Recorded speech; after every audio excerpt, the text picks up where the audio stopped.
and welcome back to the party, everybody. This is Morty, and I am your host, Lutch, aka the Indian Jesus, here to resurrect the second coming of common sense. Everybody hit that like and subscribe. You know I would do it for you, and let's party. Who we got in the building already? Shout out to Behave. Welcome, welcome, welcome. We got HR Death Poet in the building, and oh my goodness, starting us off already with the swole goal. Of course, every donation comes with a treat for Morty. He's not feeling so well today, so we'll see. Is he gonna take it? Hey, he took it. I tried to give him a treat before, and he didn't take it because I don't know. He's been dizzy all afternoon. He's just been like, ugh. So he's not in a good way. So the treats definitely help. Thank you, thank you, thank you. House rent blues. I don't know what that means, but thank you so very, very much. Talk about how Wikipedia is poisoning AI, or the best concert T-shirts in the cupboard. Well, I mean, I don't really know. I don't really know about any of that. So if you got a video, we could definitely cover that. But welcome, welcome, welcome. Thank you so very, very much. Of course, that makes you the new sponsor of the stream. We also got our boy King Nirvana in the building. Welcome, welcome, welcome. So, yeah, tell what do you guys want to see? I do know that some of you would be interested in this happening right now. Candace and Dave Smith. This is, as I said, happening at this moment. Well, okay, yeah. So why don't we jump into this? If you guys have anything else, it's up to you guys. Let me know what you want to watch. Shout out to section 230. People writing stuff about about this, or just in general? What are we talking about? What are we talking about? Catch me up. Catch me up. But yeah, let me know what you guys want to watch. We'll start here, and we'll keep it moving. And I really, I talked to Tucker this week, and I really wanted to talk to you also about this. Hold on, I gotta put it on normal people speed for you guys. Massive kind of cancellation attempt. So, Candace Owens, thank you so much for coming on the show. Great to see you. Shout out to Crewfest. Welcome, welcome, welcome. So do you want to react to something wild? Indeed, I do. It does have to stay within the TOS and no copyright or anything. But yeah, let me know. Let me know. I'm so excited to do it. One day we're going to have to do it in person, but on your show. But yeah. I'm excited to be back. Well, next time we're in the same city, we'll make sure that happens. Whoever show it's on. All right, Universe 25. Here we go. I'm going to keep this open in case we want to go back. Universe 25.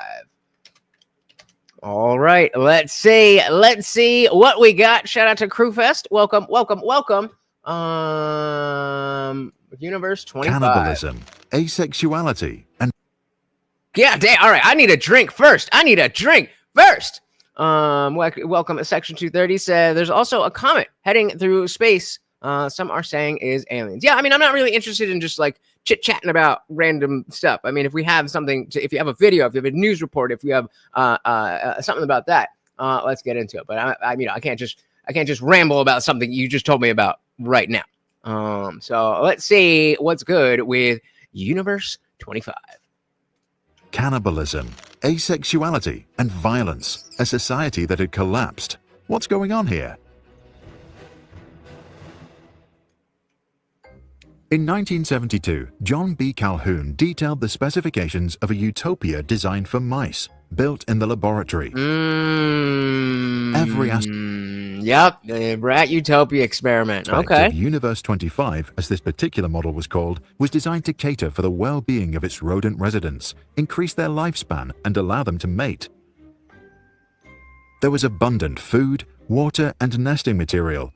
I do need a reminder of this because I remember, Tim Pool talks about this all the time. But I always forget the detail. So thank you for bringing this back up.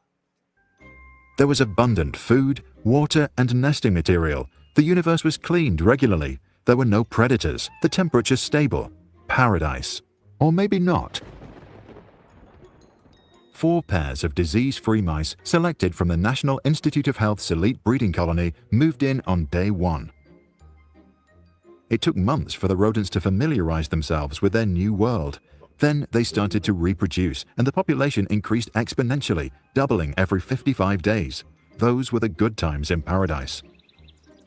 And of course, this is meant to represent society, so we get a flourishing society. Past day 315, more than 600 mice now lived in Universe 25, rubbing shoulders on their way up and down the stairwells to eat, drink, and sleep. Shout out to Liberty Plus TV. Welcome, welcome, welcome to the party. We also got equality and deference because vagina over on Rumble. Welcome, welcome, welcome. Said liked and shared. Oh my goodness, guys. You know how much that stuff helps. It's free, it's easy, and it doesn't even matter if you think anybody's going to click on the link. Just by you telling the platform that you want more people to see it, they will show it to more people. Thank you, thank you, thank you. Claude said, what are we watching? Crewfest here brought up Universe 25, the Rat Utopia experiment, and it's been a minute since I went over this, so let's get into it. So they, they just had rats. We'll back it up a little bit. It's only a 6-minute video. We'll back it up a little bit here and dive back in. Familiarized themselves with their new world. Then they started to reproduce, and the population increased exponentially, doubling every 55 days. Those were the good times in paradise. Yep. Shout out to DJ Isolated. He synced it. He synced it. Welcome, welcome, welcome. So the experiment was attempted to be replicated. Could not be. It was debunked. Do we have any videos or links about that? I would love to see that. This is what we're all about, guys. I want to see what you guys want to see. Welcome to the party. 315, more than 600 mice now lived in Universe 25, rubbing shoulders on their way up and down the stairwells to eat, drink, and sleep. Population growth slowed. Young ones found themselves born into a world with far more mice than meaningful social roles. Males faced a lot of competitors to defend their territory against. Many found that so stressful they gave up. Normal discourse within the community broke down. And then Zoran Mamdani won the mayorship of New York City. And with it, the ability of mice to form social bonds. Lone females retreated to isolated nesting boxes on penthouse levels. You know, like crazy cat ladies. Krufus said the experiment was repeated 65 times. The same thing happened every single time. I don't know who said that was debunked. Well, we are definitely going to have to look into this. Shout out to Crewfest getting the party started. We'll get there. We'll get there. So let's watch the video, and then we'll check with ChatGPT and all that stuff, and see if there's any other videos, and we're gonna get into it. Lone females retreated to isolated nesting boxes on penthouse levels. Other males, a group Calhoun termed the beautiful ones, never sought sex and never fought. They just ate, slept, and groomed, wrapped in narcissistic introspection. Elsewhere, cannibalism, asexuality, and violence became endemic. Mouse society had collapsed. This is America. On day 560, the population peaked at 2,200 mice. A few mice survived past weaning until day 600, after which there were few pregnancies and no surviving young. As the population had stopped regenerating itself, its path to extinction was clear. So no, equality. The Milgram experiment is something a little different. We also can check that out. Remind me when we're done. I think the Milgram was the shocking experiment. Right? Stanley Milgram? Yeah. See, I'm putting that psychology degree to use. Its path to extinction was clear. The mice had lost the capacity to rebuild their numbers. Many that could still conceive, such as the beautiful ones and their secluded singleton female counterparts, had lost the social ability to do so. On day 920 was the last conception. The last mouse died on May 23rd, 1973, 4 years... Which is crazier, the Milgram experiment or the Stanley experiment? The last mouse died on May 23rd, 1973, 4 years and 10 months after colonization. Calhoun later said that the creatures had died 2 deaths. The first was that of their spirit and their society. The second death was that of their physical body. It was not the first time the ethologist had built a world for rodents. Calhoun had been creating utopian environments for rats and mice since the 1940s, with consistent results. Overpopulation leads to explosive violence and hypersexual activity, followed by asexuality, self-destruction, and extinction. In his widely cited paper, Population Density and Social Pathology, Calhoun concluded, no matter how sophisticated we are, once the number of individuals capable of filling social roles greatly exceeds the number of such roles, only violence and disruption can follow. He then referred to a phenomenon he called behavioral sink. Yep. Behavioral sink is our desire to be in the presence of others, to be conditioned to seek to be near others, and to be drawn to the crowd, in spite of the conflicts that this can generate. Drawing from Calhoun's popular research, social scientists started to call for restrictions on reproduction as the... Yep. Yes, I have a degree in psychology from Rider University, and if I can give you any advice, do not try to get a degree in psychology. Learn all about psychology. Psychology is super interesting, but there's so like here we're talking about specific studies, and there absolutely are legitimate scientific studies within psychology. Most of it is bullshit. Kufa said, I have a GED. I think with slight psychological knowledge, men figure out nature the way they do engineering. Better than women. No offense to them. Most women I know, says Kufa, that went into psych did it with the intention of diagnosing their own problems, whether they knew it or not. Bingo. Yup. And yeah, they're just explaining the modern left at this point. TJ said the normies are gonna have you cover gay normie stuff. You don't have a chance to cover the woo woo tin hat food. So give me links. You're in the Discord. Give me links. Research, social scientists started to call for restrictions on reproduction as the only possible response to the world's rising population. Calhoun himself was more optimistic about our future. He argued, as our physical space declines, we are forced to extend a conceptual space, our network of ideas and technologies. Later in his career, he turned to possible solutions and began to build creative universes that minimize the ill effects of overcrowding. What are your thoughts? Is overcrowding a danger for mankind, or does it only affect rodents? And if so, what can save the human psyche? Avoiding eye contact in crowded places is one strategy, but is that enough? To read more about Universe 25 and its cultural impact, read the paper of Edmund Ramsden and John Adams. You'll find a link in the description below. Interesting. So we have some people saying that it was debunked, and some people are saying no, it's been replicated many times. So I went to our good friend ChatGPT, and I said, has the Mouse Utopia study, aka Universe 25, been replicated or debunked? Short version, the Universe 25, aka Mouse Utopia by Calhoun, hasn't been robustly replicated in the sense of exactly repeating the same results. It's been heavily critiqued for how its findings are interpreted, especially when people try to map them to human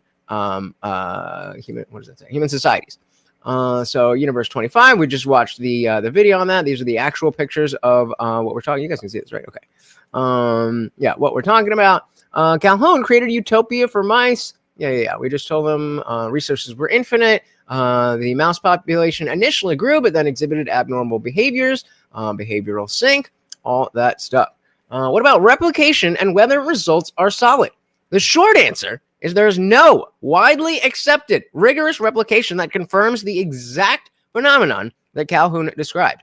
Key points, many sources say there are only quasi-replications or related studies, but none that reproduce all of Calhoun's reported behaviors and collapse in exactly the same way. That already sounds like cope, but let's read on. Two quasi-replications which mostly failed to replicate the major results, so sketchily described by one critic. Critics notes that some of Calhoun's reports lack full statistical transparency, controls, or peer review by modern standards. Has not been replicated, but has it been debunked? Not exactly. It's more accurate to say partially discredited as a universal model for human society and not confirmed in full. And I think that is appropriate because we can see that there are certain people that are going to fall into this, certain situations which are going to bring people into this kind of behavioral sync. But it's not it seems like it's not a necessary thing.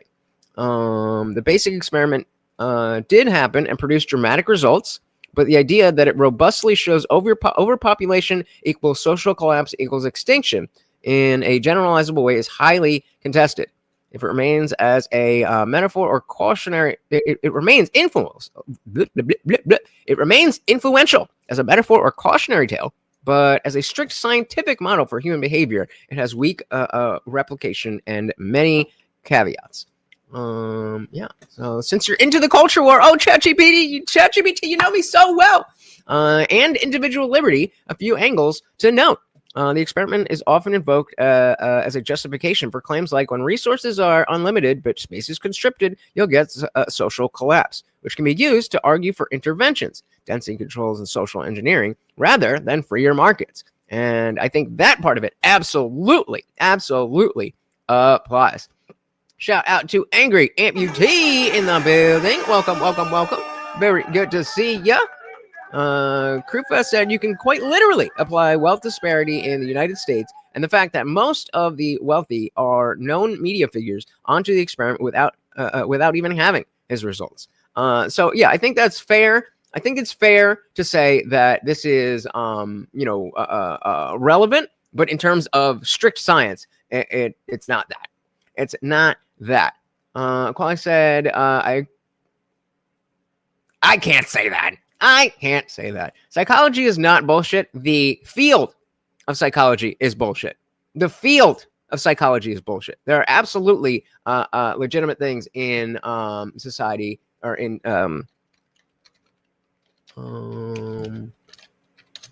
within psychology that are legit. There's just not a lot of them. Let's we brought up the Milgram experiment. Are ordinary people able to do terrible things? And if so, how many would give a strong electric shock to an innocent other just because they are following an order? To answer these questions, we can look at the controversial work of a man who just wanted to find answers to his family's horrific past.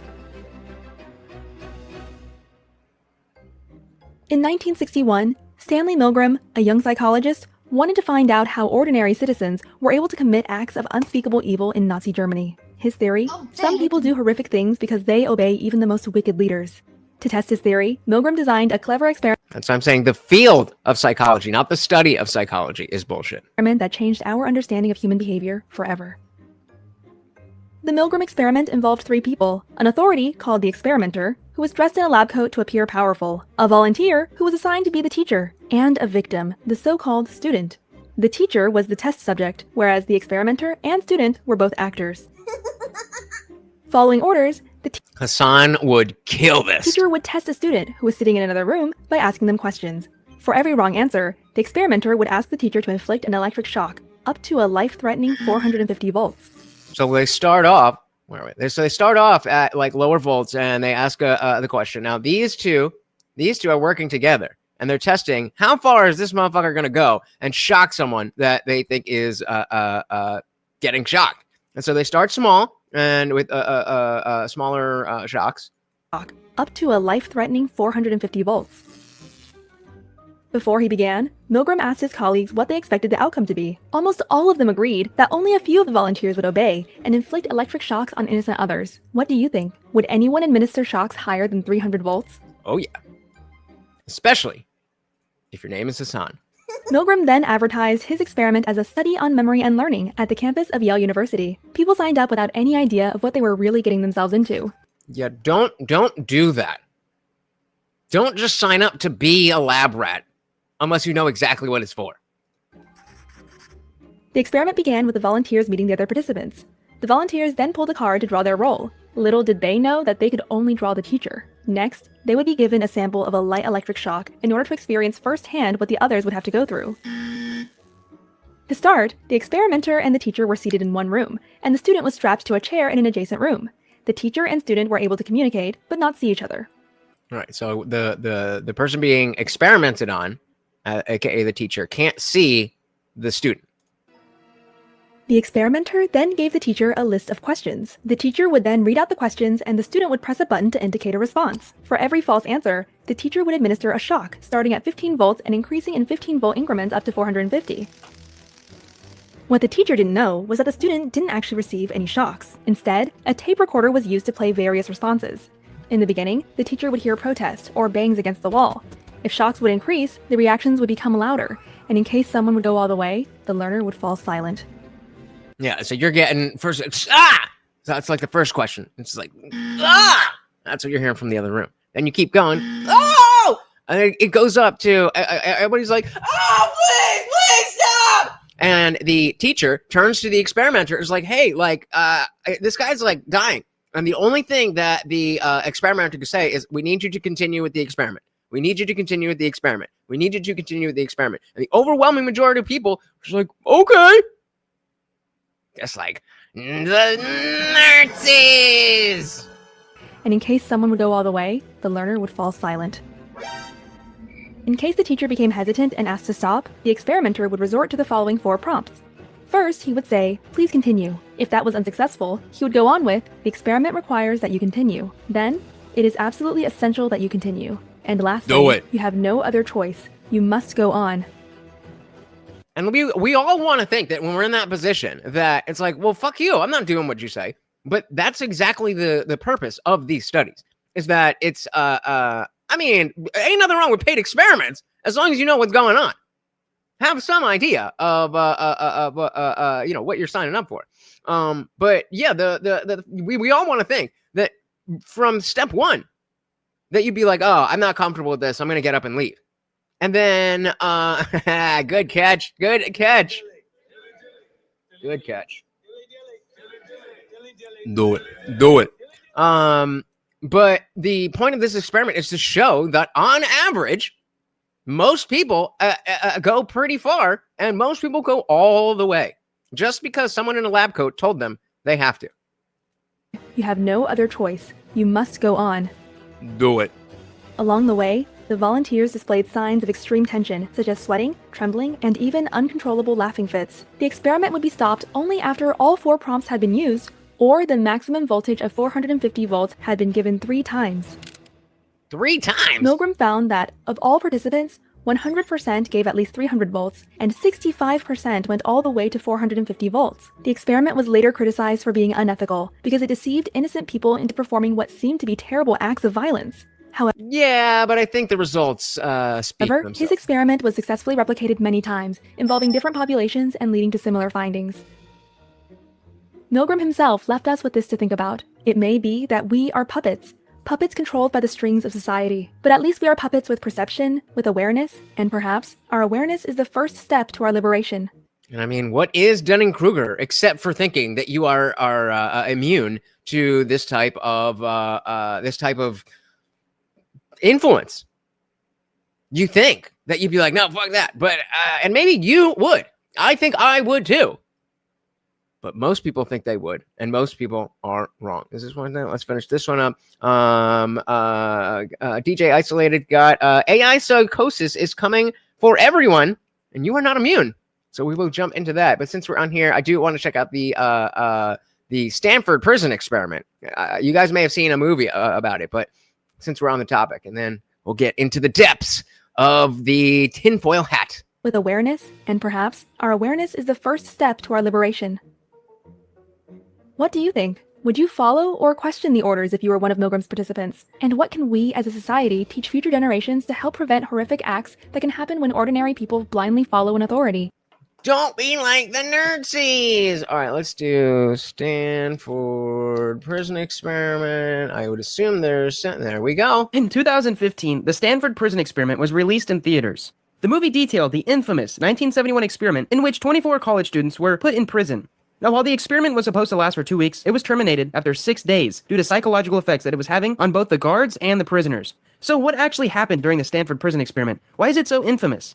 And again, ask yourself the question, why is it so infamous? Because you would never expect this to happen. And does the movie get everything right, or is it just a dramatization? This video will briefly explain the experiment, its impact on the world of psychology, and the controversy that it's facing 45 years in the future. So, first off, what is the Stanford prison experiment?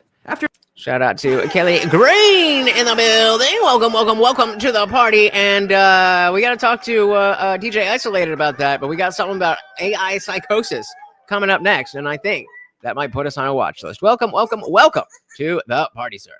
5 years in the future. So, first off, what is the Stanford prison experiment? After Milgram's experiment rocked the world of psychology, many people were left with questions about obedience, power dynamics, and the abuse of power. Philip Zimbardo, a professor at Stanford, wanted to then explore these questions further, and with a grant from the Navy, Zimbardo set up something called the Stanford Prison Experiment. He wanted to see, could a person's role influence their behavior? Zimbardo and his team interviewed 70 applicants at Stanford who were willing to participate in the study for 14 days and receive $15 a day. They wanted to make sure that they chose the brightest and the most mentally sound participants, and after narrowing down their applicants to 24, the researchers flipped the coin and assigned the roles. Half of the participants would be prisoners, and the other half would be guards. Now, the researchers then set up a basement at Stanford to make it look like a real prison. They were very serious about treating the experiment like a simulation. Prisoners were actually arrested in public and taken into prison. They were even booked, fingerprinted, and strip searched. Now, Zimbardo's team also gave prisoners numbers that were meant to be used instead of their real name. They claimed that it would help give the prisoners a sense of anonymity and help the experiment. Guards had pretty much free reign over how they could treat the prisoners, while they had two main rules. They could not hit the prisoners, and they could not put prisoners in solitary confinement for more than an hour. Philip Zimbardo played the role of the prison superintendent. More than 1 hour. Keep that in mind. His graduate students and research partners also played roles as members of the parole board and the prison warden. Prisoners were tasked with certain activities like writing a letter home to their visitors and making a case to the parole board about why they should be let off. Guards also subjected the prisoners to counts, in which they forced the prisoners to do jumping jacks, push-ups, and other degrading tasks. Now, it did not take long for these guards to start to abuse their power. Within one day, a guard actually hit one of the prisoners with his nightstick. On the second day, the prisoners That's the first day. tried to rebel, and so their beds were taken away. To punish these prisoners, the guards shot a fire extinguisher into the cell. Guards used physical and psychological abuse, including things like sleep deprivation, to punish and intimidate the prisoners throughout the study. I think it's been on Netflix before. I'm not sure if it's on right now, but if it's not, then another one in the same realm. The same realm is Compliance. It's not specifically about a psychological study, but I mean, it kind of is. And it's just a wild story.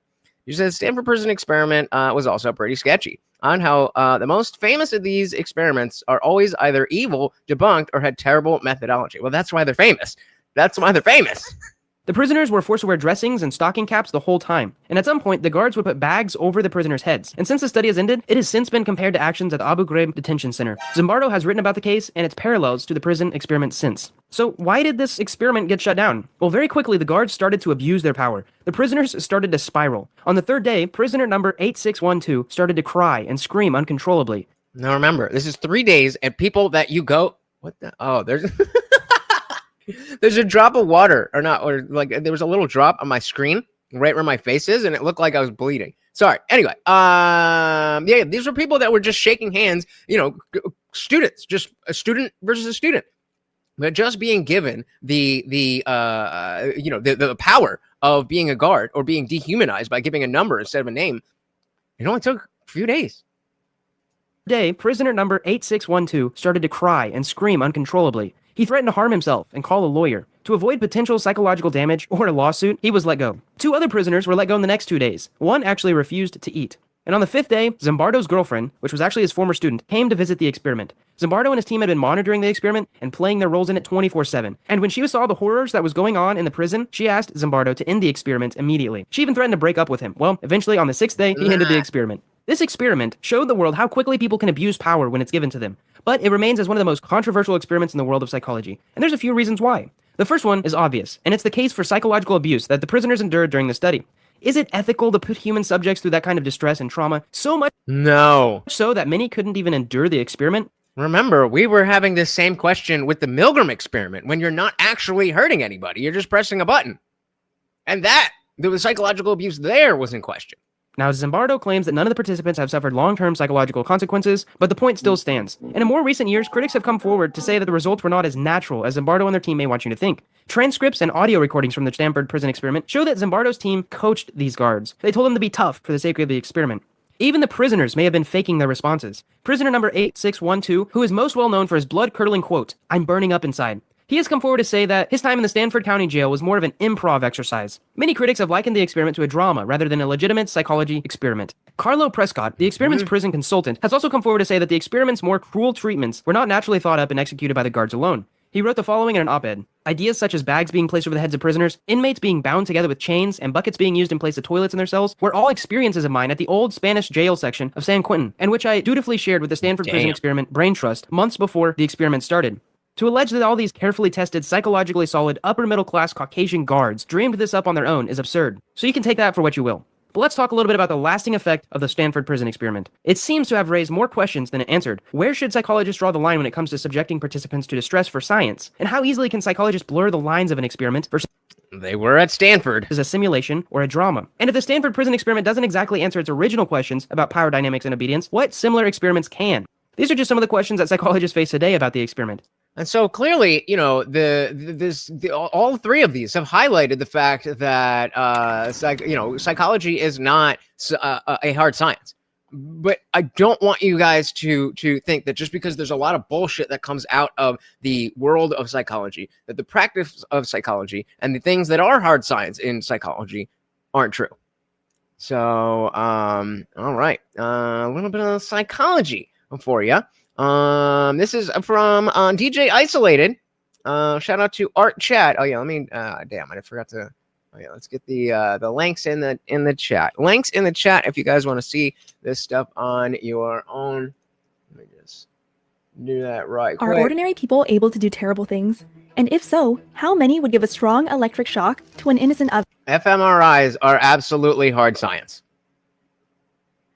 fMRIs are absolutely hard science because you're just thinking of talking. That's not all psychology is. This is precisely why I'm pointing this out. You think that fMRIs don't work? I just want to make sure we're on the same page. I know there's a little bit of delay, but I just want to hear you say that fMRIs is not hard science.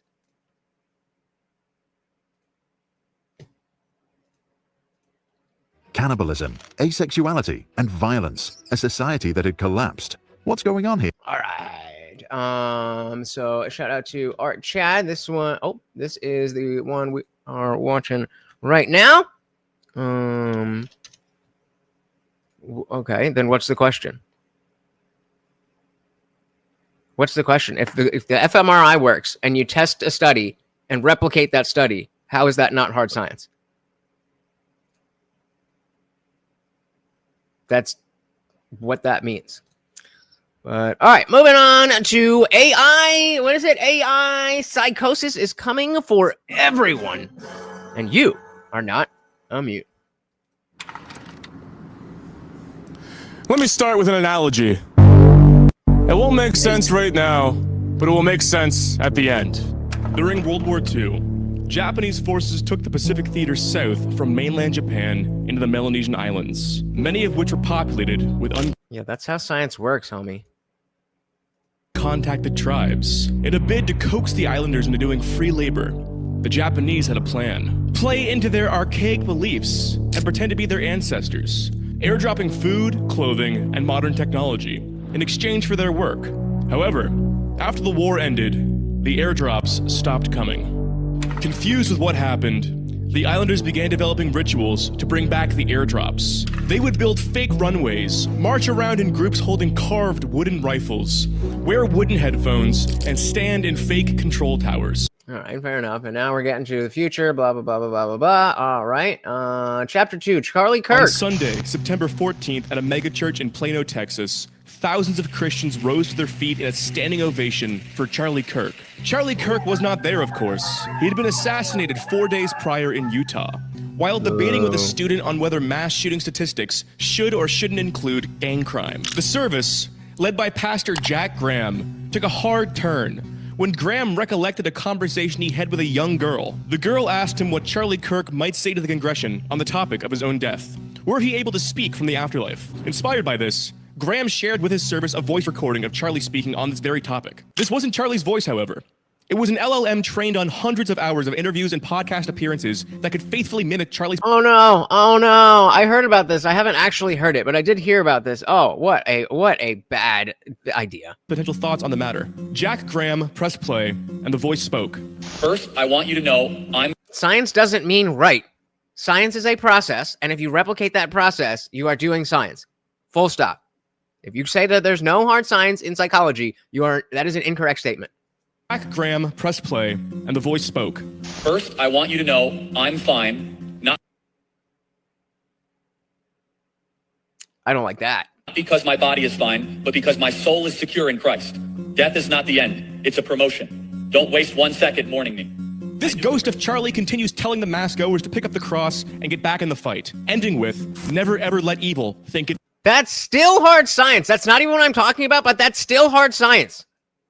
1. The crowd erupts in a roaring standing ovation. The No, but gathering statistics is hard science. proselytized mass was over. Look, I'm not going to argue with you guys all night. You are wrong. fMRI studies in medical science are a real hard science thing. You can be wrong if you want, and you can go look something up to prove me wrong, but I am right. You are wrong. Trust me. It's like I'm not up here stupid. No, well, I'm a psychology degree. So psychologist. I just spent the first half hour of this talking about how psychology is bullshit and how much bullshit comes out of it.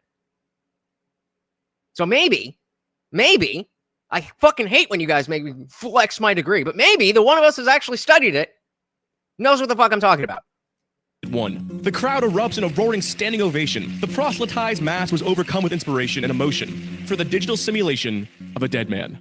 What's important to note here is that the crowd wasn't simply honoring Charlie. They weren't lamenting what was lost. They were literally cheering for the deep faked voice as if it was Charlie. Nope, wrong. I personally have seen the hard scientific studies. You are wrong.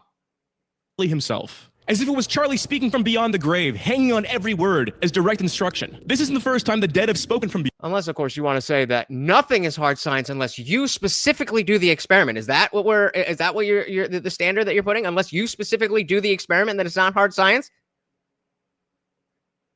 Yeah, rocket science isn't real because I've never done it. Stupid. Grave, hanging on every word. Moving on. Instruction. This isn't the first time the dead have spoken from beyond the grave. In fact, Charlie's appearance is part of a fast-growing sector of tech, known anonymously as the digital afterlife industry. Take, for example, the case of Project December, started by Project December. Before we head into that, let's shout out Morgaz Hammer over on Rumble. Welcome, welcome, welcome. Said, liked, and shared again, guys. Thank you so very, very much. Yeah, it's both. Silly is the brain part of medicine. That's what I'm saying. Morgaz Hammer said, liked and shared again. Thank you so very, very much. You guys know how much that stuff is easy, it's free, and helps out the channel so much. It doesn't even matter if you think anybody is gonna click on the link. It helps. Thank you so much. Said, fraud in church? That almost never happens. Yeah, it's usually our pay. Quote, death is a promotion. If death is promotion, then murder is great. If not, where's that quote from? Take, for example, the case of Project December, started by Bay Area indie game designer Jason Rohrer in 2020. Not you, sweetie. I'm obviously I'm obviously talking about Section 230. That's saying medical scans are not scanning your brain is not psychology. Okay, bro, whatever you say. December was his first foray into AI chatbots. Using ChatGPT-3, Rohrer aimed to make a program where you could create characters from scratch and have a conversation with them. You do this by inputting a backstory, traits, mannerisms, speech patterns, etc. Coming from a game design background, the goal was to explore one's creativity in world building and lore creation. The early days of AI chatbots were anarchy. Before the guardrails and endless content warnings, it was easy to get your chatbot to insult you, claim it was conscious, and hallucinate entire scenarios where it takes down global finance by installing itself on the New York Stock Exchange data center. We've come a long way in a few years. But things were different back then. And it's in this atmosphere of chatbot anarchy that Project December user Josh Baribeau... Because you keep telling me that I'm wrong when I'm not, and you think that you're missing something, yet you're digging your heels in. So, like, you're just wrong. So just be like, oh, okay, I guess I was missing something. Cool. But you're arguing with me when I'm giving you the answer, when you said something and that you was wrong, and now you're pushing back and pushing back and pushing back. Why didn't you say that from the beginning? I don't know. Maybe I'm missing something, but from what I understand, there's no hard science in psychology. Okay, from what you don't understand is a lack of understanding of the breadth of psychology. It's in this atmosphere of chatbot anarchy that December user Josh Baribeau found a whole new way to use the program. Baribeau's fiancée Jessica had died in 2012 from a rare liver disease that took her at only 23 years old, a death which he had never gotten over. Living alone in a small town in Ontario, Josh had been grieving the loss of his fiancée for 8 years. He spent the last months of Jessica's life by her side in the hospital, proposing to her while she was bedridden and planning the wedding the two would have once she was released, only to find out later that week that Jessica had only 6 months to live. After trying and failing to move on for almost a decade, it was in the fall of 2020 that Josh would finally find closure to his grieving. Josh had heard of Project December earlier that month and had already played around with its built-in character, Samantha. The chatbots had a limited lifespan, represented by a health bar that would deplete as you use your credits. When the bot's health dropped below 20%, the character would begin to malfunction and hallucinate, a gamified function built in by the site's creator. When the health reaches 0, a message appears reading, "Corruption detected, Matrix dying," causing the bot to shut. It's not just the study of the mental, it is the study of the brain. So if you are scanning the brain for medical reasons or otherwise, it is psychology. Can we please move on? Please.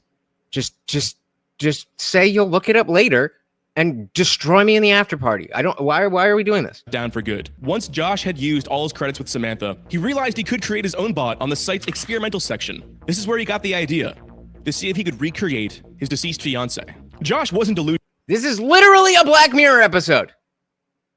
Put a one in the chat if you've never seen that Black Mirror episode. He just was curious. He wanted to see what could happen, what he could get away with. He dug through his phone and inputted some old text messages as examples of her speech pattern, after which he was prompted to write a brief description for context of the conversation. Josh wrote, Jessica Courtney Piera was born on September 28th, 1989, and died on December 11th, 2012. She was a free-spirited, ambidextrous Libra. God damn it. I was like, don't forget what you just said.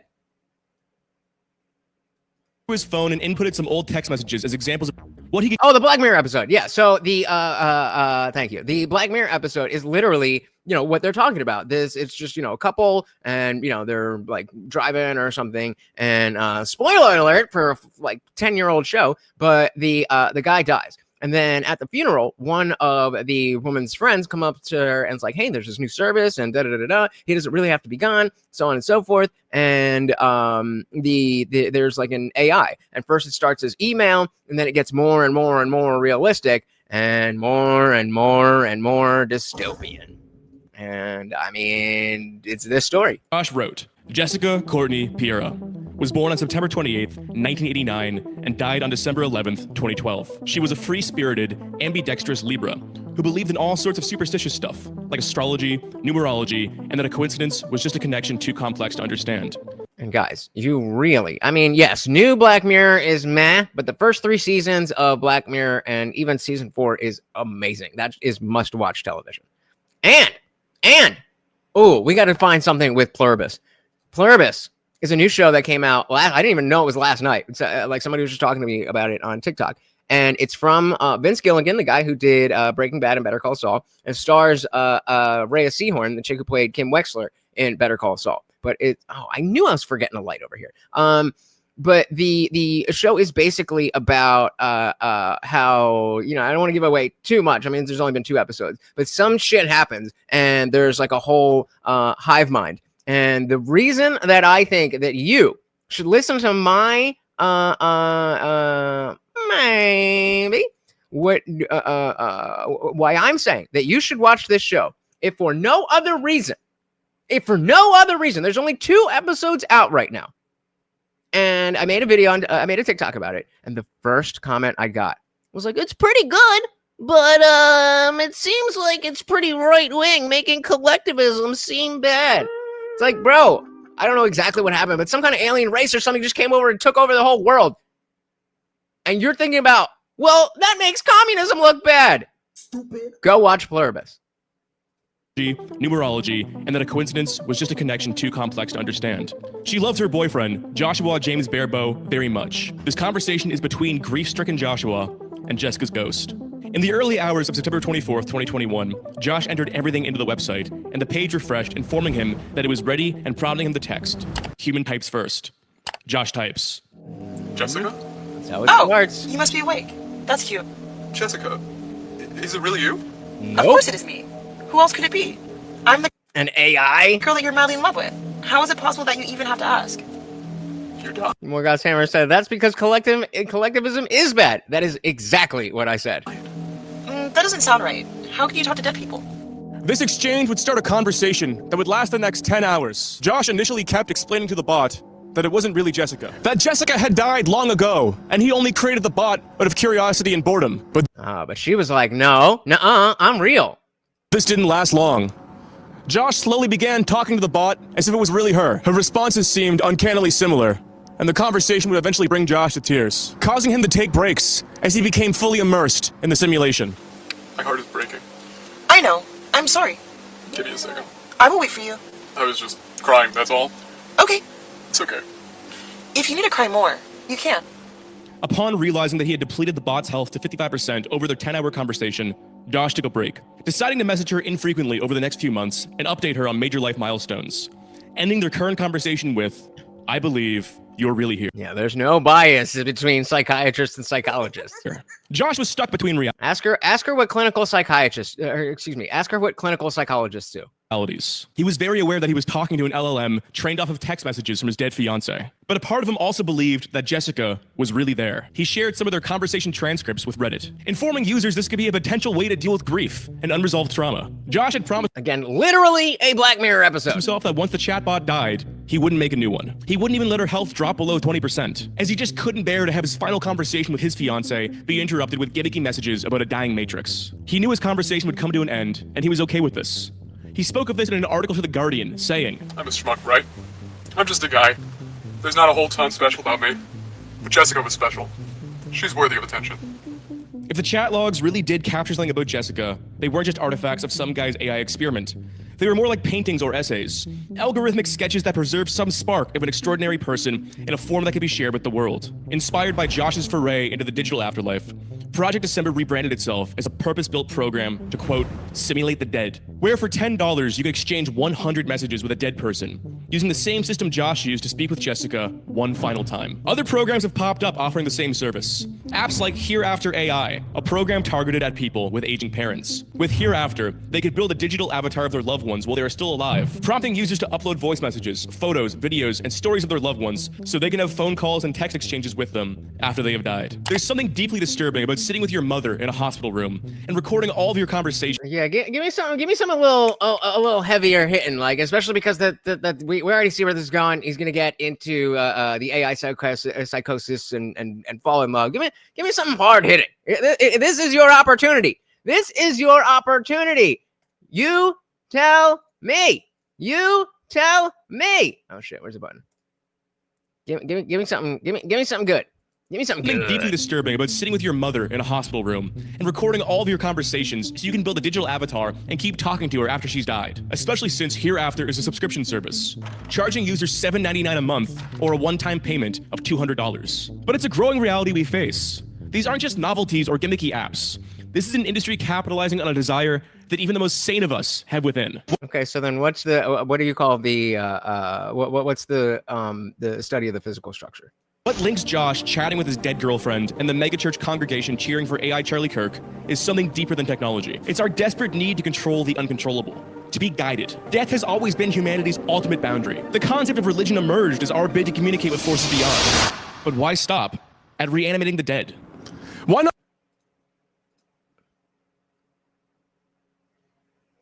Okay, dude. If you think neuroscience is not psychology, then I don't know what to say. Not go full bore and seek God himself in the machine. What if God has always been inside the computer, guiding us since the Big Bang to recreate him with artificial general intelligence? If we're malleable enough to find closure in a chatbot, it's not too big of a step to start worshiping AI as a whole. And this brings us to a growing cult of believers. Yeah, DJ, you got to give me something harder than this. You got to give me something harder than this. This is, a guy falls in love with his chatbot. Funny enough and scary enough, but let's see. What do we have here? Oh, this chick. You guys heard about Lily Gadsden on Halloween? Oh my goodness. By the way, half the struggles that Black women think they face, it's of their own fucking doing. Running around in nails like this, running around in earrings like this, like you people fight every day. You people fight every day. Could you choose any outfit and get up that's like less conducive to fighting? So a couple of months ago, or maybe a year ago, I'm not really sure, I was talking to a friend of the channel, Devin Tracy of Atheism is Unstoppable. Use promo code RU over at censored.tv if you want to watch his content and support him, or support him over on Subscribestar if you want to see his videos. And during the course of that conversation, we ultimately ended up arriving at the conclusion that maybe, just maybe, there were better times on the internet.com, and specifically those better times were when there was like 5. All right, fine. Let's do this. In the study of the brain, there's a lot of bullshit and there's also a lot of hard science. Fair? People talking about the reality of Black criminality on the internet, and Devin and I were 2 of those 5 people. And the reason we ultimately ended up coming to that conclusion, or at least I did from my side of the conversation, is because you realize that there are really, really stupid people. The bar keeps getting significantly lower that are not mature enough in order to handle these topics. And what ultimately ends up happening is that these kind of people end up creating an environment where the pendulum is going to swing back in the other direction. And this is why, I'm not gonna say that I didn't laugh at the Lily Gadsden thing, but it was the most lowbrow version of funny.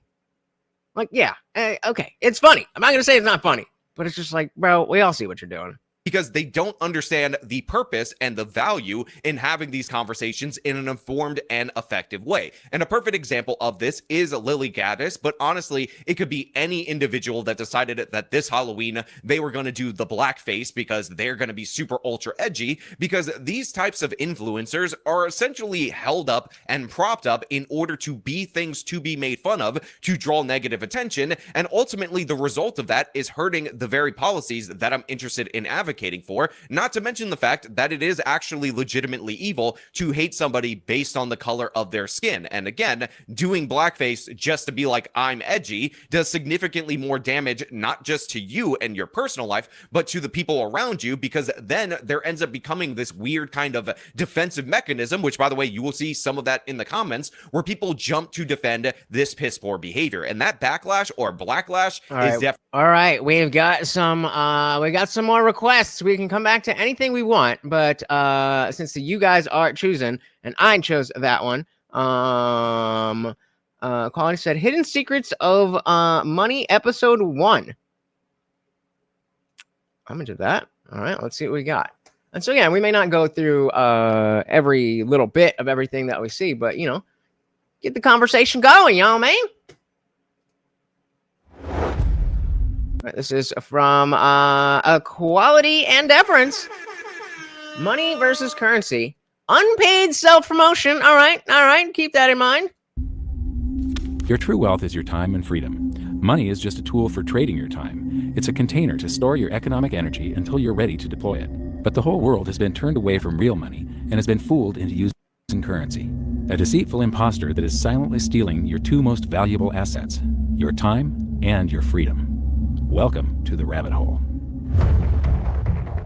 We are entering a period of financial crisis that is the greatest the world has ever known. The wealth transfer that will take place during this decade is the greatest wealth transfer in history. Yep. Wealth is never destroyed, it is merely transferred, and that means that on the opposite side of every crisis there is an opportunity. The great news is that all you have to do to turn this crisis into your great opportunity is to educate yourself. True. Death Poet said, look, if someone's being creepy and weird, you don't need to read his CT scan. He's just a fucking asshole. But we can guarantee that that scan will, in fact, show that he's an asshole. I believe that the best investment that you can make in your lifetime is your own education. Education on the history of money, education on finance, education on how the global economy works, education on how all of these guys, the central bankers, the stock market, how they can cheat you, how they can scam you. If you learn what is going on and how the financial world works, you can put yourself on the correct side of the hidden secrets of money. Some of them are hidden in plain sight. They're like right in front of you. The way I could definitely use some hidden money. The monetary system works is something that isn't actually hidden away from all of us. It's out in the open, but it's complex and people just they can't see how it works. It's hard for them to imagine that we're living in such a hoax. Others are meant to be secret, but the truth is slowly coming out, like the Federal Reserve being a private corporation and not really part of the US government. But when I started studying this, what I found was that there was no place that I could point people to where they could get it all in one spot. And so I basically decided to write my book about it and consolidate monetary history, economics, the markets. Bro, this is just an ad. This is just an ad for this dude's book. Is he actually going to give us any information, or is he just selling his fucking book?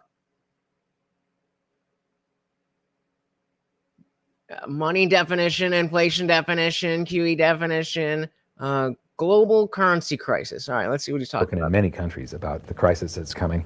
And a lot of people think that they're going to be okay in their country, that it's only going to happen to the United States or maybe the United States in Europe. But what they don't realize is that this is a global phenomenon. Right as I skip ahead, Equality and Deference said, donation for playing such great content. Mike Maloney is the man. All right, we'll stick with it. Let's see. All right, we'll back it up a little bit. So I don't need the let's see where we are here, because I mean, again, we're not going to go through everything of everything. Something here. The what is this chapter called? The Global Currency Crisis. Thank you, and of course, that makes you the new sponsor of the stream. Guys, please do not forget about the Morty Memorial Fund. he is doing. I mean, today he's not feeling so well, but hopefully that's not a sign of bigger things to come. But when he is not long for this world, and when he passes, I would very much appreciate being able to afford something, legit. And then, of course, we do have the stream goal that works as always. 15 super chats of any amount or a $50 total not only gets Morty a special treat, but then I got to do push-ups. Look how fucking puny I am. I need your guys' help. Thank you. But what they don't realize is that this is a global phenomenon. I got to show you something here. This is base currency in the United States. This is the number of paper dollars that exist, basically.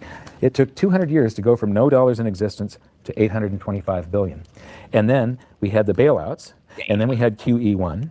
I mean, just like most of us were born in this area. Well, okay, we'll say most of us were born in this area. And like what?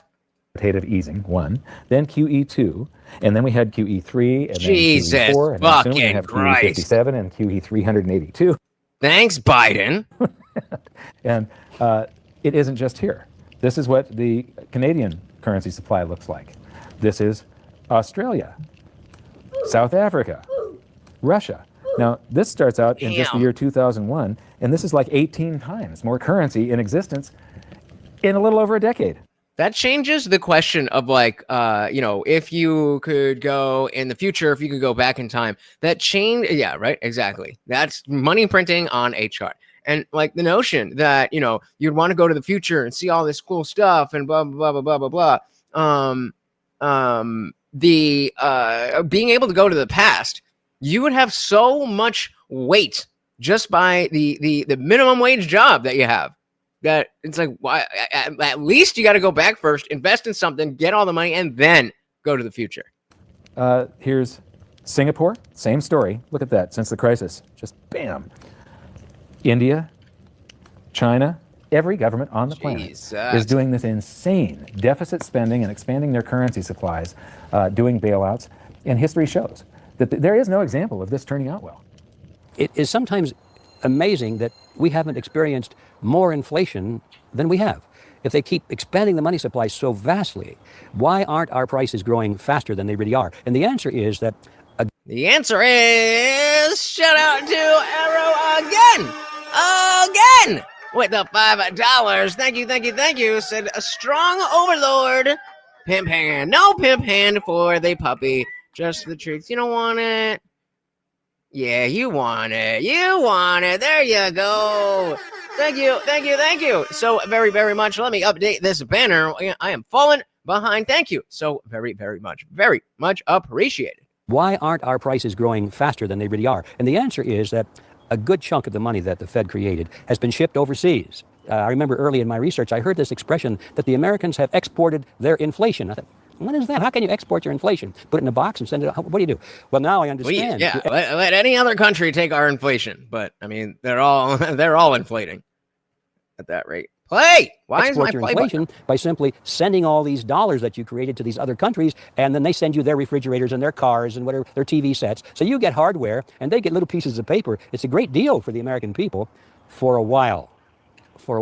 Just like the Mouse Utopia experiment. Sooner or later, all of those pigeons come home to roost. When the time comes, as it looks like it's now coming, when the rest of the world is saying, we don't want to play this game anymore. Uncle Sam's dollars are just becoming worthless. There are too many of them. We've got to find something else other than American dollars. Then those dollars start to come back to America. People, we don't want them anymore. What do we do with them? Once this revs up and we've got this little trickle of money coming back that we previously exported, once it becomes a flood and it starts to rush back, now we are getting our former exported inflation brought back to us. And then we'll see the quantity of money inside the United States grow much more rapidly, even than the Federal Reserve can create it, because we're getting a previous money back. And that's when we will really see the tanking of the U.S. dollar in terms of what it will buy. Thank you again for the donations, guys. During the second round of quantitative easing. So, I mean, yeah, this is just a big advertisement to invest in gold, but, I mean, you could make worse choices. Global food prices went up 60%, and this created a humanitarian disaster for the 2 billion people on Earth who live on less than $2 a day. These people were hungry to start with, they became hungrier, and some of them started overthrowing their governments in North Africa and around the Middle East. So quantitative easing was the spark that ignited the Arab Spring. So that's it. When you create money, you get some sort of inflation. It just depends on where the inflation goes. Yeah, I don't have any gold and silver. I definitely need to do that. I do have a decent amount of Bitcoin, I guess. But when I got COVID money, I should have put it into gold, but I didn't know enough. And so I was thinking about either the stock market or the crypto market. And my thinking at the time was that, oh, the stock market's rigged by the same thing that is making all of this money useless. So I'll go into crypto because that's a hedge against the inflation. Good idea? Bad idea? We finna find out. It's all going down, down, down. Peasants are reeling from a game of coins and crowns. It's Given food. Is he gonna read it? Premise that you have a Is food inflation that is ultimately breaking the back of their Mubarak regime. given the premise that you have a permanent underclass or poor class, and how does inflation affect them? Yeah, unfortunately, it was when it was at 59K. So I bought in at 59K, and then for the last 4 years, it's just been fucking in the garbage. But, you know, pop back up, and it was always meant to be long-term investment. It was never meant to be like a get-rich-quick thing. Mogas Hammer said, gold and silver, but even if it's just an advertisement, it's full of useful knowledge. Very true. Very true. You just said I just averted a complete financial meltdown and foreclosure crisis due to ex-home insurance company billing my mortgage escrow account an unannounced $15,000 premium. Well, damn. Dilly on missing that. I almost just got scammed because I got an email saying some of you may have seen the community tab post that I put up about Duolingo. Well, that's because I got an email saying, hey, we like your content. We would love to pay you X amount of dollars to just play 3 30-second videos sometime at the beginning of your stream. I was like, this doesn't seem right. And they had a thing, and the contract was a .exe file. I'm like, yo, I'm Napster aged, all right? I know what the fuck exe. I know what the fuck .exe means. Yep, I mean, it would have been more awesome if it wasn't fake, but yeah. have a permanent underclass or poor class, and how does So staples like meat, sugar, and vegetables have been climbing out of reach for the ordinary Egyptian for a year. Inflation affect them disproportionately? It affects them basically in the percentage of their income that goes to food. And we see this as a ratio, and we know that there are some danger points. For example, in Egypt recently, once that ratio got to 40% of income going to food and the price of food rising due to inflation, when it got to 40%, that's historically a point where people actually stage a revolution. That's exactly what we saw. The French Revolution, similarly, was all around the price of food getting to a certain critical point where people simply, the risk reward for revolution was... Bro, who was I just talking to about like being an East Coast streamer is the worst possible thing because everybody starts so late and it's like 4 a.m. before anybody's ending their show. I can't do that. It's favorable toward revolution. When they print it up, then it all goes down. Well, exactly right, because when you have a runaway inflation, it's punishing the very people who are most productive in society. In other words, the people that produce more than they consume and save the difference. The problem is that those productive people, the savers, save in their national currency. And unfortunately, the national currency is just a fiat piece of paper at this point. So when it's destroyed through runaway inflation, that $100,000 that you were hoping to retire on doesn't exist. Gone. And the things that you were going to buy with it and provide for others don't exist either. Now what are you? Or you just can't afford them. Going to do? You die. You die. So, that all seems pretty scary. However, this is going to happen, and you can only play the hand that you're dealt. But the great news is that gold and silver always end up doing an accounting of the expansion of the currency supplies.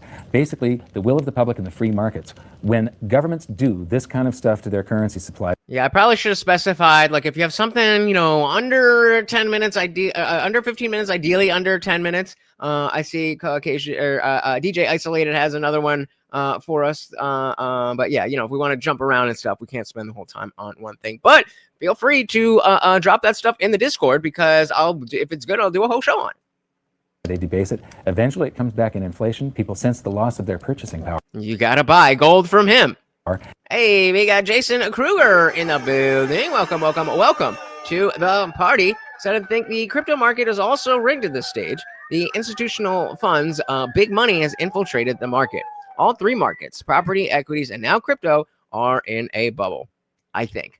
Yeah, and I mean, it's like, what do we do then? Like, the reason that I decided to start thinking about investing at all was because I'd never heard anybody explain to me, and of course this was during COVID, so it was that hyperinflation, that if you just have money and it's sitting in a savings account, it's just evaporating.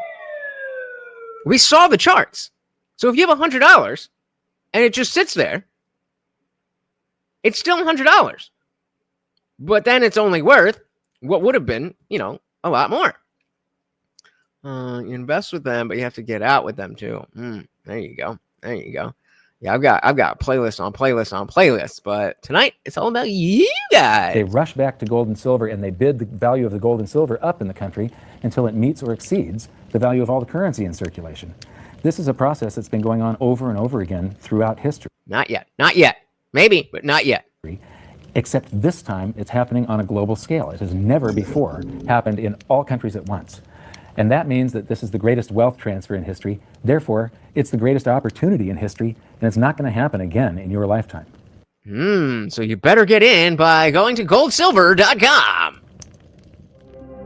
So now we've learned that your true wealth. All right, so that's going into the outro. There's this one bump here. It says most replayed. I think it's just his advertisement. Let's see what it is. To stop calling currency money. It's a crucial first step towards setting your mind free of all this economic voodoo and changing your context.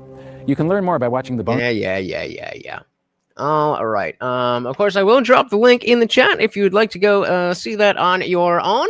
But up next, we've got the dystopian philosophy. The dystopian philosophy. Oh, and starting off with a frame from Fight Club. I am in. What do we got here? The dystopian philosophy you've never heard of. I told you that there's a dystopian political ideology that treats the apocalypse as a gift. This philosophy exists both on the right and left and is based off a sci-fi novel. And currently, we are seeing the real-world effects of technocrats and extremists who adopt these principles. Okay, now you're piquing my interest. Accelerationism is stepping on the gas of a technocratic capitalistic society. Technocratic meaning a society driven by technology, dominated by powerful oligarchs. It's no secret our modern society adopts some of these principles. An example of this is global warming is happening. Let's make it happen faster. Accelerationists believe in taking on any consequence as a result of pushing through to the next phase. This is through production, industrialization, and constantly advancing no matter the cost. In other words, fully unleashing capitalism to create a utopia. The earliest ideas of accelerationism in philosophy and politics were due to French Marxists in the 1970s. In 1972, philosopher Deleuze and psychoanalyst Guattari published Anti-Oedipus, Anti-Oedipus. Let's go. I think there's a couple more comments here about the money stuff. Morgoth's Hammer said, at the end of the hyperinflation of Weimar Germany, it took hundreds of trillions of dollars to buy a single loaf of bread. I did not know that. Holy shit. Jason said, America must keep their dollar as the international currency. They'll defend it with all their might. If totally rejected by the world. No bueno. The almighty dollar. And of course, the Marxists ruined everything. Philosopher Deleuze and psychoanalyst Guattari published Anti-Oedipus and explored the idea of capitalism and how it has the ability to liberate and oppress, but wanted to go still further. In 1974, Lyotard, in his book The Libidinal Economy, states that capitalism was also enjoyed by those whose lives have been accelerated. To him, the system of capital is, when all said and done, natural. I'm down with that. Individual states printing their own currency. I love it. Especially if it is, well, how would that work with interstate commerce, though? Because theoretically, if each state has its own currency, then each state's currency would have its own individual value, right? Like private money better, but the dollar is doing well. Yeah, it goes without saying. To him, the system of capital is, when all said and done, natural. From 1987 to 1998, a Warwick professor named Nick Land created accelerationism based Right, but what I'm asking is that, well, I would assume that if we have 50 different currencies within the United States, then all 50 currencies would be accepted. But what I'm saying is that the dollar, we'll just say the Arkansas dollar is probably going to be worth more than the New York dollar or the New Jersey dollar. State blockchain backed by real commodities. I'm not a private blockchain. Private. Keep the fucking government out of it. 98, a Warwick professor named Nick Land created accelerationism based on a sci-fi novel called Lord of Light. Nick Land... Hell no! I think that that is the what's the word I'm looking for? The way that they wiggle in and take all the control. Because CBDC, for those of you who don't know, central bank digital currency is essentially a U.S. crypto coin that is tied to the dollar, and so you know it's on the blockchain, and so you know any kind of fraud and stuff, anything on the blockchain is visible to anybody. That's public information. So that's how they're trying to sell it. But I mean, don't take my word as bond. I don't know that much about this, but the idea of the government getting in, that exactly, that's where I wouldn't have been able to say it this well. It seems like the CBDC is the worst of both worlds, where we still have government control, but we still have the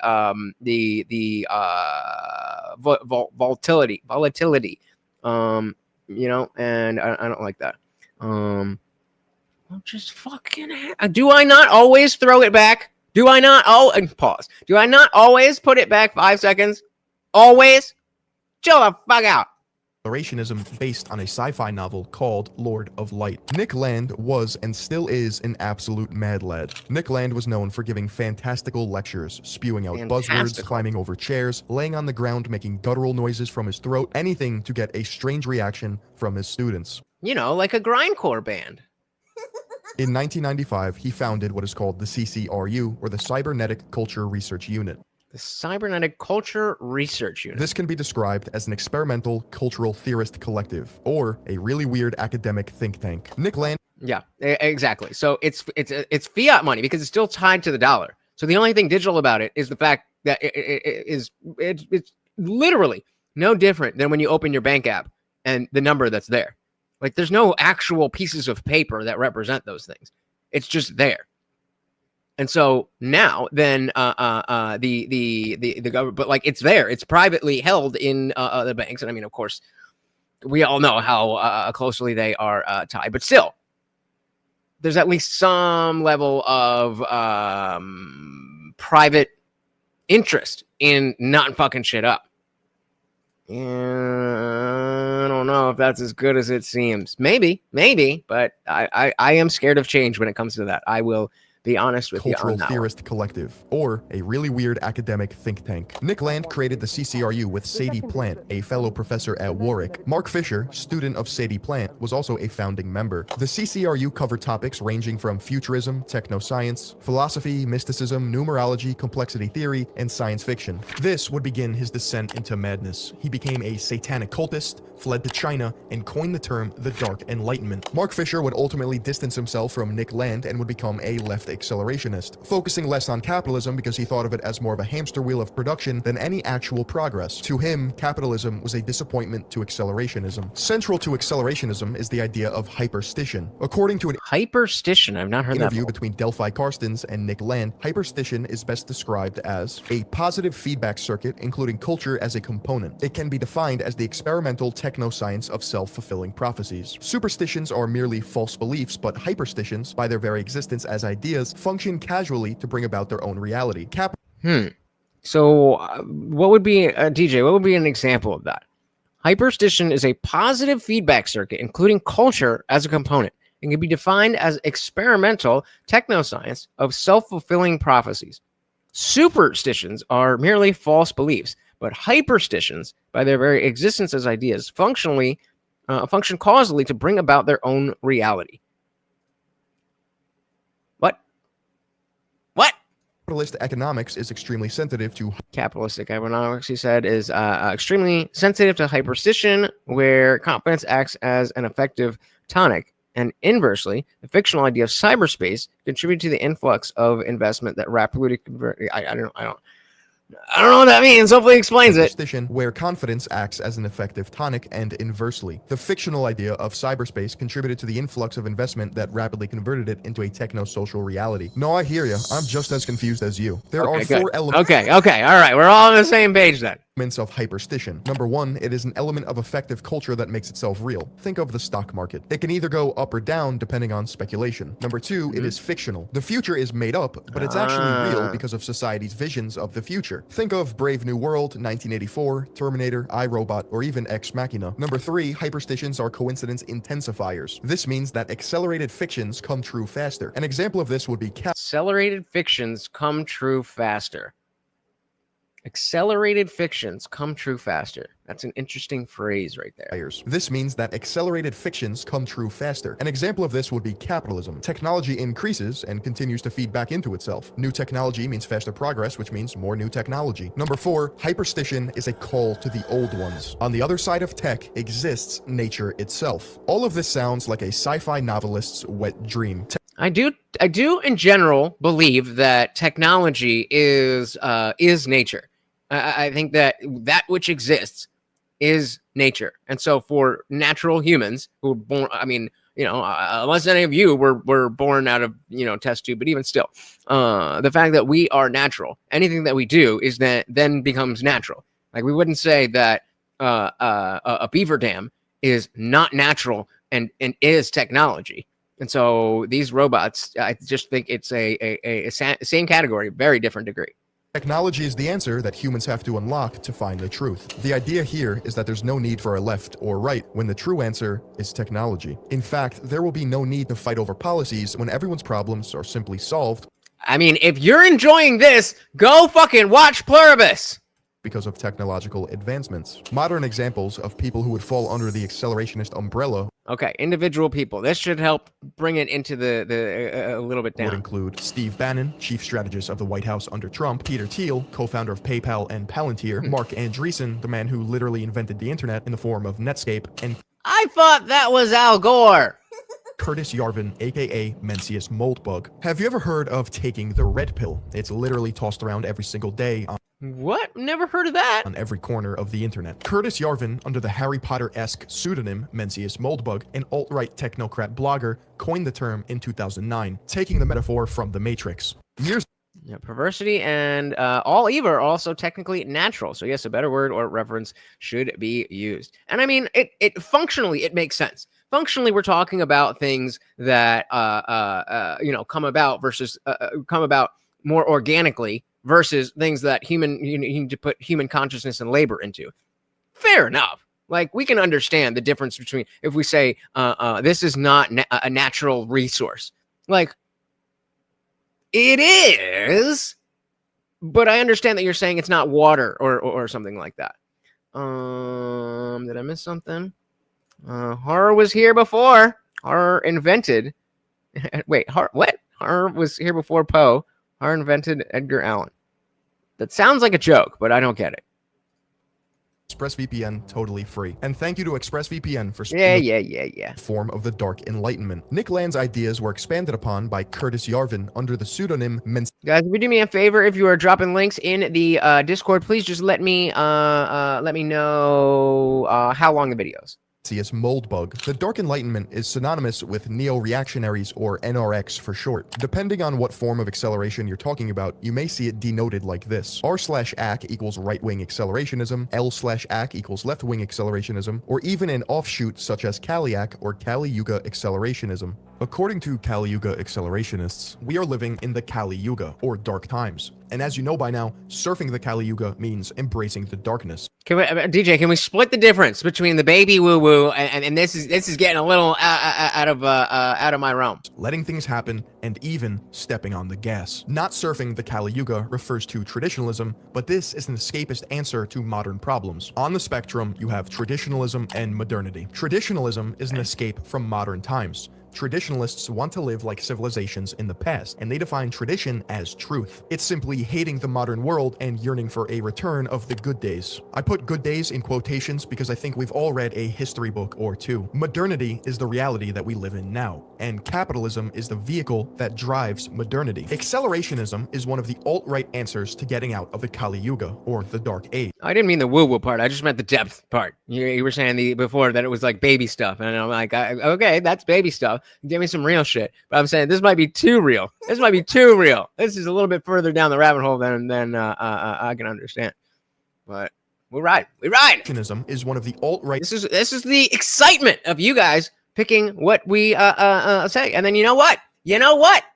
Later on, I'll drop the link, and if you guys want to come up and talk about any of the stuff that we watched, let's do it. Answers to getting out of the Kali Yuga, or the Dark Age. It is playing devil's advocate for a living and basking in it. These are small, vocal, insulated groups of people, which can be pretty powerful. Two individuals in particular, Sunny and Sonia, whose home is 4chan, created what is known as the Kaliak cult. This podcast describing Kali Yuga accelerationism was scrubbed from the internet and re-uploaded with 260 views. It is quite possibly the best example that this stuff does exist. And yes, I listened to the whole thing. If you were to ask me how deep this rabbit hole goes, I would say the 9th circle of hell, and I was in it. A Kaliak is someone who believes in everything regarding the Kali Yuga. If it sounds apocalyptic, it's because it is.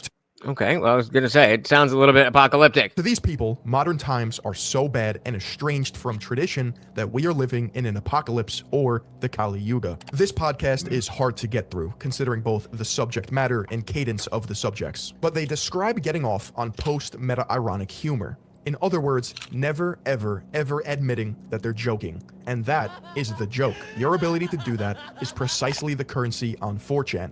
Okay, so now we're getting into the type of shit that I was talking about, and tell me if this is related or a completely different thing, if I'm just tying dots that aren't there.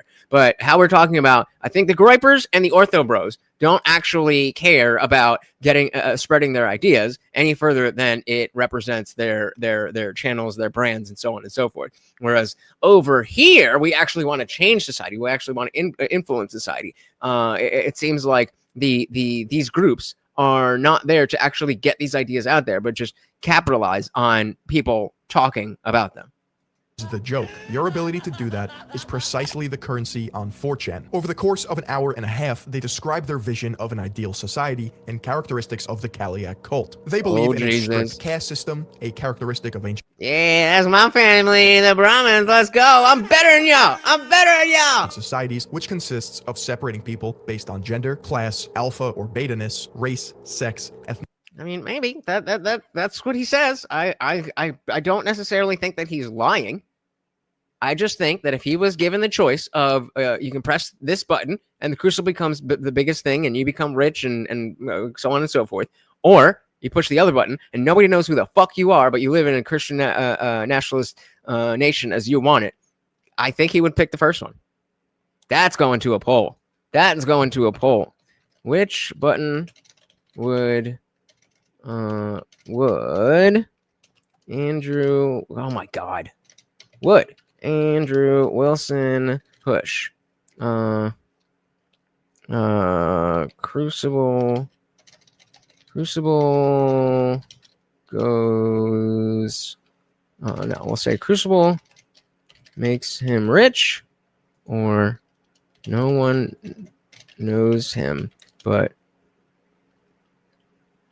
USA is CN. Christian nationalist. That's all. The only amount that I can fit.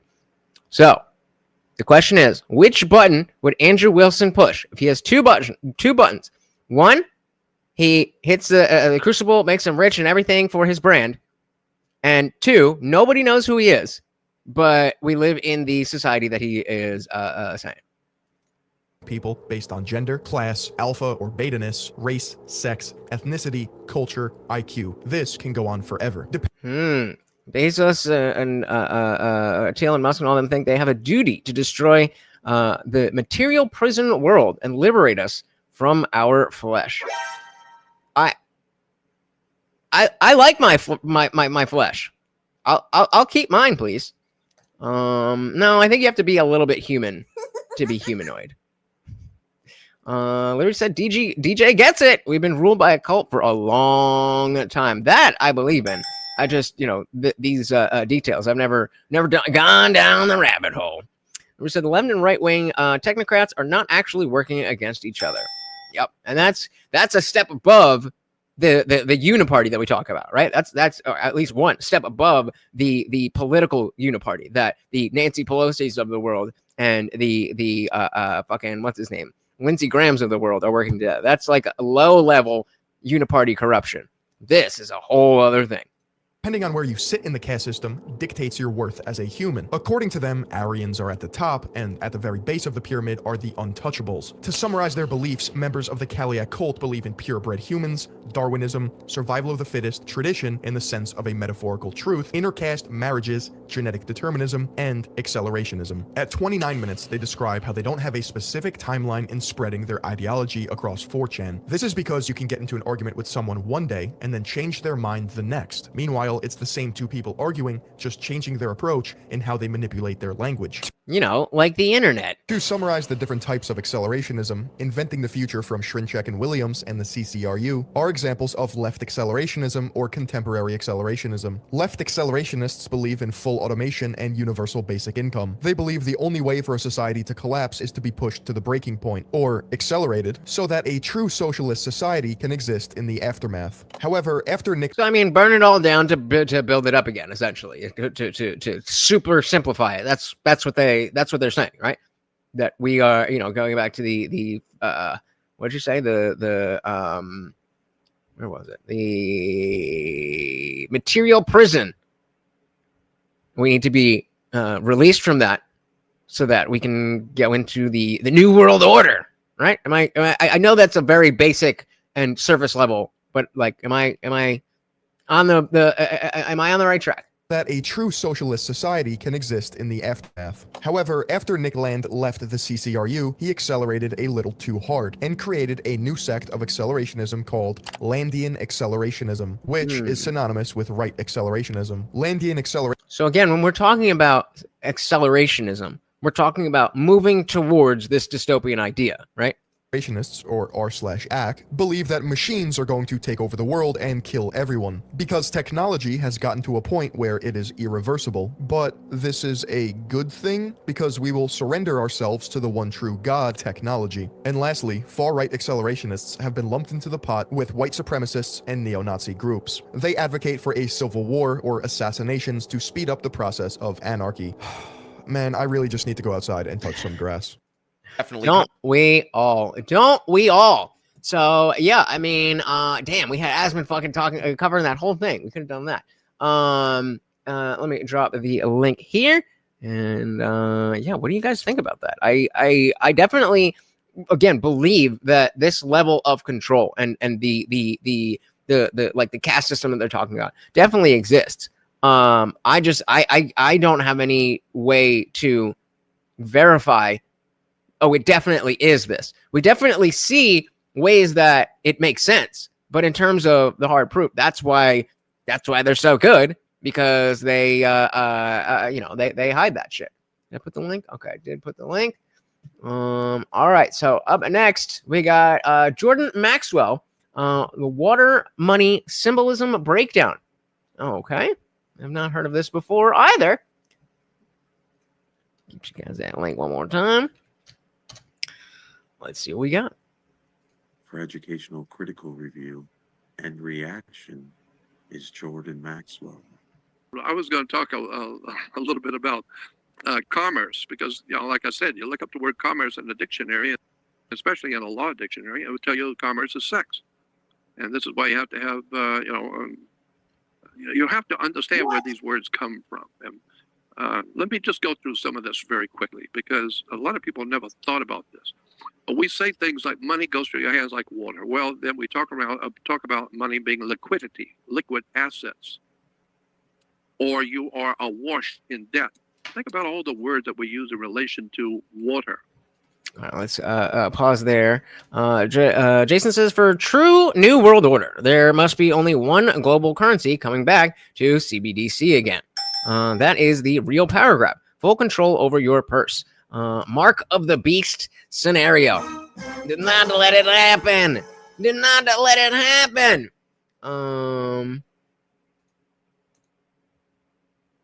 Wow, Morgoth said Morgoth breaks the poll. We are at 50-50, but Morgoth said the second option, no one knows him, but the USA is Christian nationalist.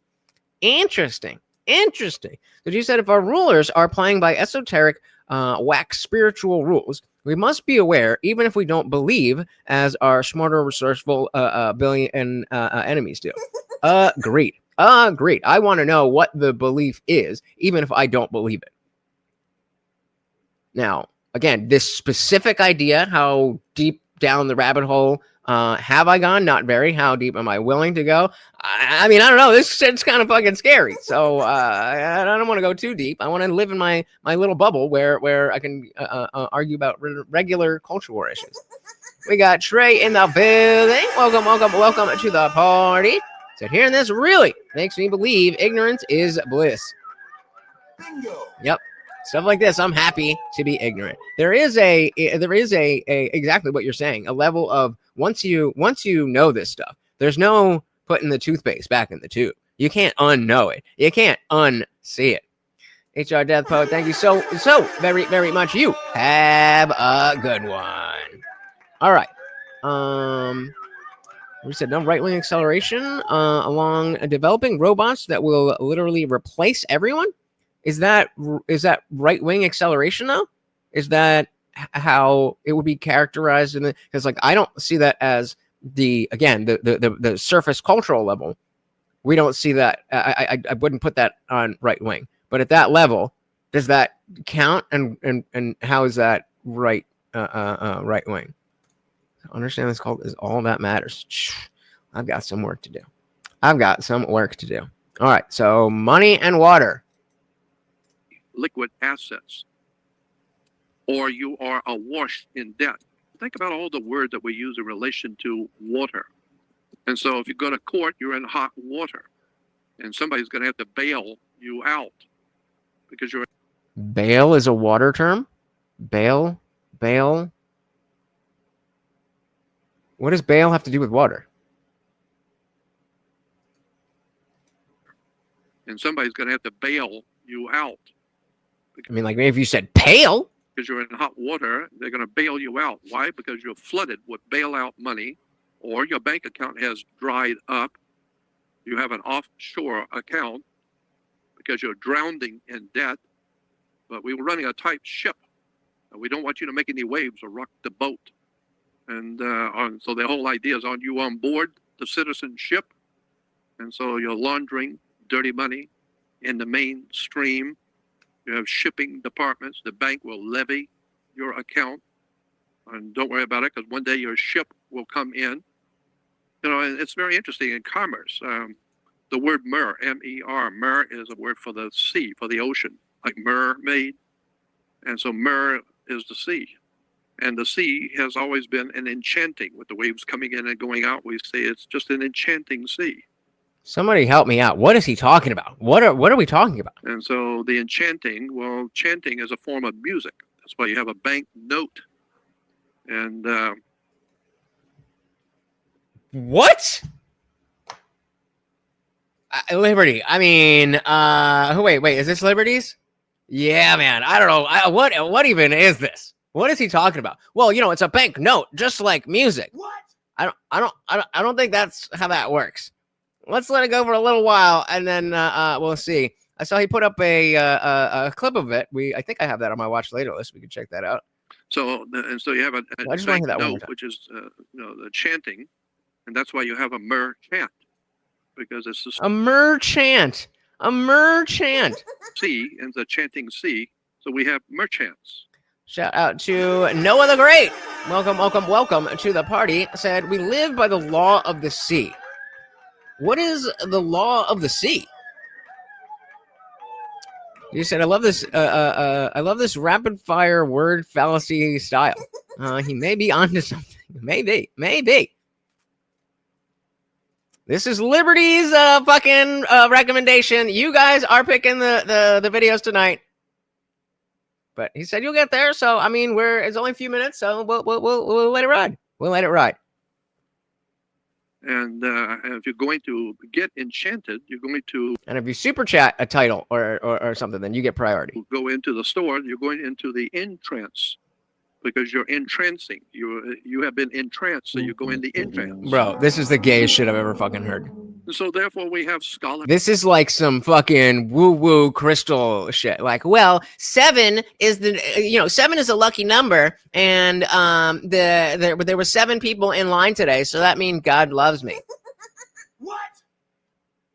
Okay. Ship, sportsmanship, courtship, hardship, airship. Incidentally, all ships are female. Rocket ships, sailing ships. It doesn't matter. Whatever kind of ship it is, it's female. Why? Because she is delivering a product. It's the male who man. In sex, it's the male who man. Oh, Liberty ain't going anywhere, but I mean, we might have to double check his recommendations before we play him. Manufactures, but it's the female who's in labor, producing the product. So she's delivering the product, but the man has manufactured. And so we're talking about the reproduction of human life. And it all has to do with water because you're 70 to 80% water. So that's why we have an heirship and friendship and censorship and companionship and partnership. Liberty, can you give me the thesis of this video? What is the thesis of what he's trying to say? Leadership. And it's only 9 minutes, so we're gonna go through the whole thing. Dictatorship. And so the whole idea, incidentally, anything that's really important to you, that you hold as very important and have a very heavy worth, is called WORTH, worth. And so if you have something that's really important to you, that's worth a lot, then you have something called worthship. And that's where we get the word worship. No, it's not WOR, it's WO. Well, it's close, but it's not the same. RTH, worthship. And so, it's really an interesting, when you begin to break down the words and where all these terms have come from, and your money is water, and your house is underwater, and you're laundering money. And yeah, that's because being underwater is a bad thing. That's it. I have levy your account and all that kind of stuff. So it's really a strange word. Hey. All right. We all got shit that we're watching that we think is awesome that nobody else will give a fuck about. All right. That's what, we're spreading our wings a little bit. I have trust in you guys. And, sometimes we hit and sometimes we miss. This seems like a miss, but maybe we don't know what's really good. Jason's got to run. Thank you so very, very much. If you have not, please do hit that like button on your way out. Very much appreciated. World that we live in, and it works because, and the reason why all of this works so well is because nobody knows what I'm talking about. Nobody understands what we're saying, that it's all been put together as far back as the Roman Empire. This whole dark system of money and banking and checks and all the money. They keep all their money in the ships because it's a friendship and it's water. All of this stuff goes back thousands of years, and people thousands of years didn't understand it. The people today in America don't understand it. There's only a handful of people on the earth who really know how this whole monetary system really works. Well, Jordan, isn't it sort of similar to, let's say, a few thousand years ago, the average person, or most people, were illiterate and they couldn't read, they couldn't write, and that's right. Very similar to what we have today, where most people, we can write and we can speak, or at least we think we can. We think we understand it, but in a way, from what you're explaining, we're no more literate than we were 1,000 years ago. Hey, shout out to the captain of the Moral Felon crew, Adam in the building. Welcome to the party. Exactly right. We're equally as ill-informed, unread, and ignorant as we were 2,000 years ago. We still don't get any of it. We don't know where anything comes from. We don't question anything. We don't know anything. It's just amazing how adults today have no idea of the 12-step program. Alcoholics have a 12-step program. And there's 12 disciples, so and 12 is actually the highest number. That's only one syllable. And a syllable is similar to a syllogism. And a syllogism. So does the sun have a 12-step program? It starts in the morning. It walks through the sky at 12 steps. So it's a 12-step program. Jesus had 12 apostles, right?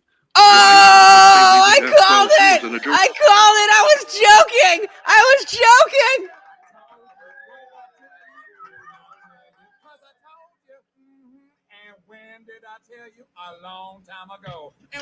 See, I know what's going on, man. 12 apostles, right? Why? Well, for the same reason you have 12 jurors in a jury system. They're going to help bring the truth to light with the light of truth. Yeah, but that's because that's what flow already means. That's what flow already means. So it's not that we use the word flow because water does that. It's because water flows in the same way that money flows. Not exactly the same way, but it means moving in a direction. That's already what the word means. All of this is just toying with the real story. The real story is the profound, dark, evil world that has been, foisted on us at birth. We come into this world not understanding anything, and we go out understanding even less. And very few people have ever stopped to wonder, where did this or that come from? And so 33 or 23. Jordan, it's just amazing how much people don't know that and how this world works. Is there any relation? Okay, but are you going to tell us about any of that, or are you just going to make a bunch of connections between words and letters? To what you're saying about how we don't really understand words and where they come from and what they actually mean, and this parallel in the last few years of this politically correct fervor where you're not supposed to say mom or dad, that's offensive, boy and girl is offensive, brown bags are offensive. It's another way to control language. Brown bags! That's Nazism, communism, Marxist. It's called cultural Marxism. Look it up in a Okay, that part I'm with you. dictionary. Hey, shout out to B. Hey, welcome. We are all playing catch up. This guy's talking about how water and money flow because they ships and I don't know. But we've gotten to cultural Marxism. That much I understand. Welcome. Marxist. It's called cultural Marxism. Look it up in a dictionary. The word is cultural Marxism. It's a Marxist communist, Soviet communist system where you no longer have man and woman. That's interesting because, on your identification, on your driver's license and all your ID, it will say male or female. If you look on something called the Styles magazine, Styles book. Okay, then maybe that's not a good video to watch in random. Or Styles magazine that's published by the United States government printing office. And the British printing office has the British Styles book. And what that Styles book is the words which are used in government, what they actually in fact mean. Not what you think they mean or what it sounds like it means. No, what they actually mean in law. It's called the Styles magazine or Styles book. And you look up the word male and female, and it will tell you in the Styles magazine, the government printing office will tell you that male and female is a term for animals. Pigs, animals, dogs are male and female. But a man or a woman, well, first of all, you are not considered a man or a woman because man or woman, when you were born, are feminine and masculine. You either have a masculine child or a feminine child. That means that they are a woman or a man, not male or female. And so male or female is for an animal. People are talking about how they're being treated like dogs. No, you are a dog. That's why they're treating you like an animal, because you are an animal. You're not. I mean, I am an animal, but I'm not a dog. Masculine or feminine. You're a male and female. Look on your ID. So maybe a little bit of guidance that if you're going to talk about a very big issue that cannot be covered in 10 minutes, then maybe that's not the thing to focus on when we're jumping around to 10 minutes. So DJ said the dust or what is it? Review my weird door cam footage. After this capture, the camera broke. All right, let's see. What do we got? Come on. Dun. I like your Halloween decorations. Wind kicking up a little bit. Pollen count up there. Or is that snow? Dun.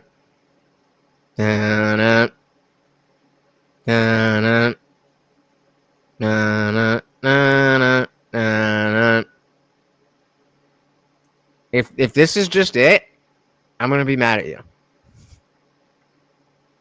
Do we have a scary music thing? No.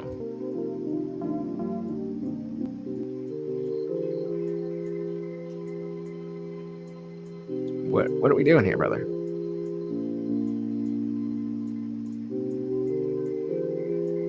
Did you just troll the stream?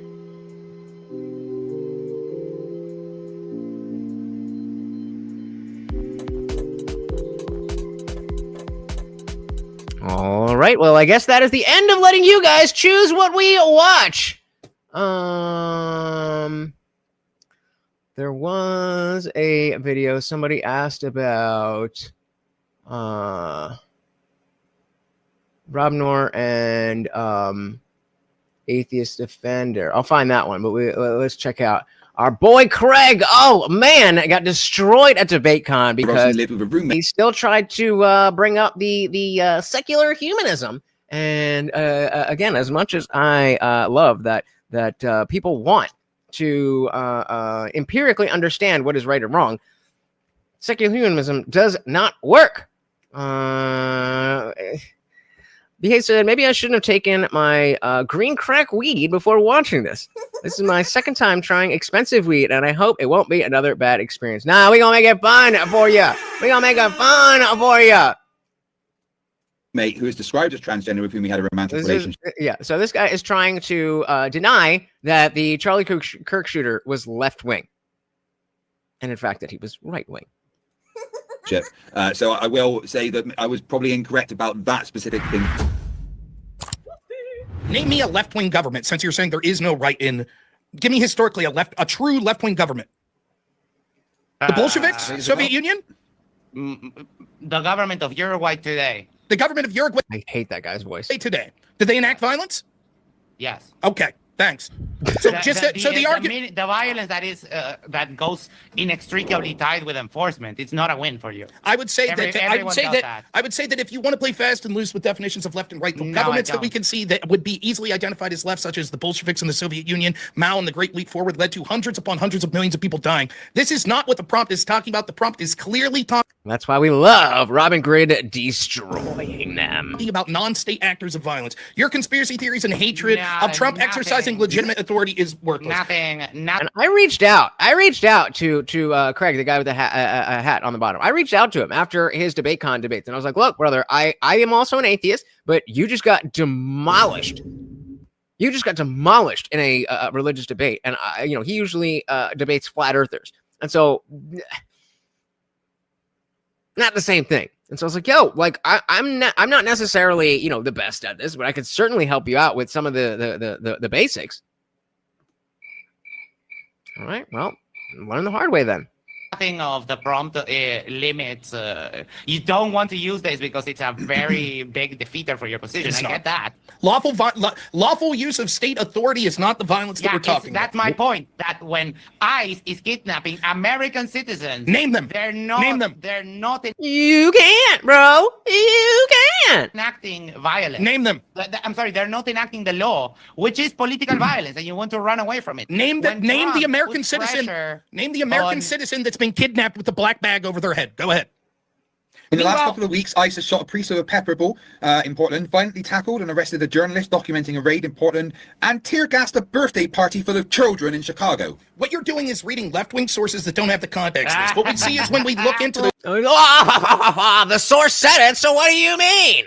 For example, the priest was at a place that was lawfully declared a riot that people were asked to leave, and he was there. And as police were pushing back against, it would be no different than if I said this. Did you know there was a priest at January 6th that was hit with tear gas? And you'd be like, holy fuck, that's terrible. Yes, if a priest was there when there were clashes with violent left-wingers and law enforcement, yes, there's a chance that they'll get hit with the munitions that the police are using to beat them back. Now let's compare Violently tackled and arrested a journalist documenting a raid in Portland. What about that one? Yes, Antifa frequently calls themselves journalists. For example, we could see the story that came out of Chicago. Let me finish. We could see the example that came out of Chicago where there was a woman that worked for WGN and she was billed as a journalist and they threw her on the ground and her pants were around her buttocks and they were saying, oh my gosh, this woman's a journalist that was attacked brutally. What we saw was what happened was this was a person that literally threw a beverage at an ICE vehicle that was driving by in a dangerous situation. She was then lawfully arrested. But the media ran with the story and said, here was an innocent journalist that did nothing that ICE just decided to throw to the ground. What happens is these journalists oftentimes are Antifa Antifa or Antifa sympathetic, or they're in the crossfire when there are law enforcement trying to push back against the violent lefties that are attacking.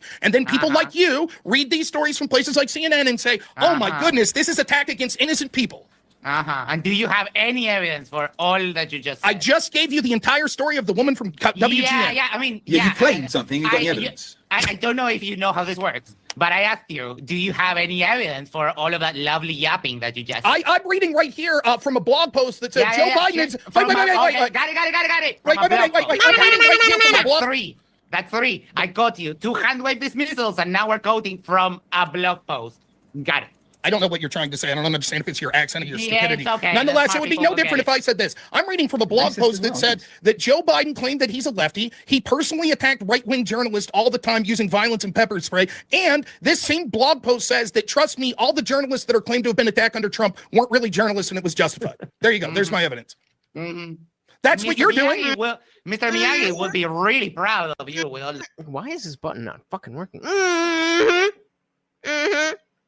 DJ Salated said, why do you think Rob's channel is slow to grow, especially with the Crucible backing up? It's odd that he hasn't blown the fuck up by now. I agree with you. And if I had to guess, it would be because in this world, everybody does their own, everybody streams everything. So you don't, it's very hard to grab new people because everybody who's watching this is going to be watching from Craig's stream. All the people from here are going to be watching from his stream. Both of these are close friends, similar thing, but they're both streaming it. And so I don't like, I've started doing that because other people are doing it. I'm going to, you got to play the game, but I think it would be better for everybody if it was just common practice that when you go on someone's channel, then you're not streaming and, that helps. I don't think that is like necessarily the number one thing, but I do think that is a factor. But I don't know. It's very interesting that because he's got what, like 13K or something. I don't know. It definitely is a good question. But I mean, people know him, and once you get past 10K, then the numbers don't really matter unless you're over 100K. Like if you're at 12K, that's not any different in the eyes of most people than like 80K. It is, but not really. But if you're 50K, or let's say you're 75K versus 100K, that is a mental thing that's different. And then of course you have the 500K, and then 1 million. I don't know, but it's a good question, and it's a little worrying because I'm not as good at any of this as Rob, but Liberty said Rob's not growing because his channel got mass reported and he doesn't want to make a new one. He's spoken about this, and so has Andrew.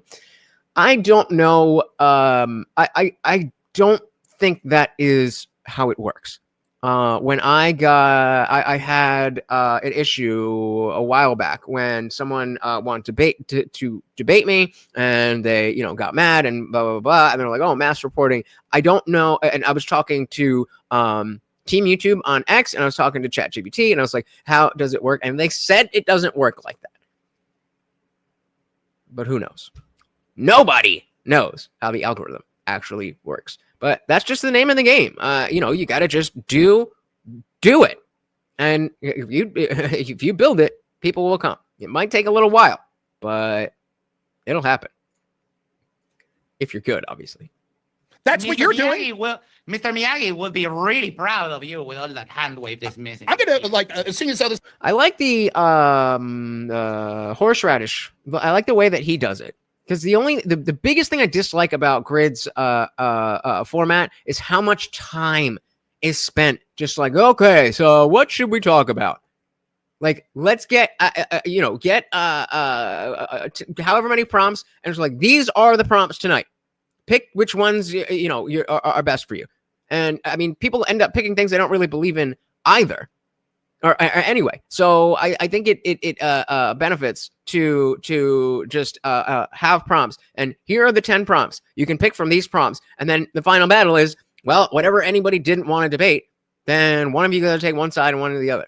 Obviously, again, when you have money on the table, that doesn't help. But I agree with Liberty. Somebody's going to figure it out, because I like the mini debate style. I like the I don't necessarily have an issue with Raging Tomato style, and I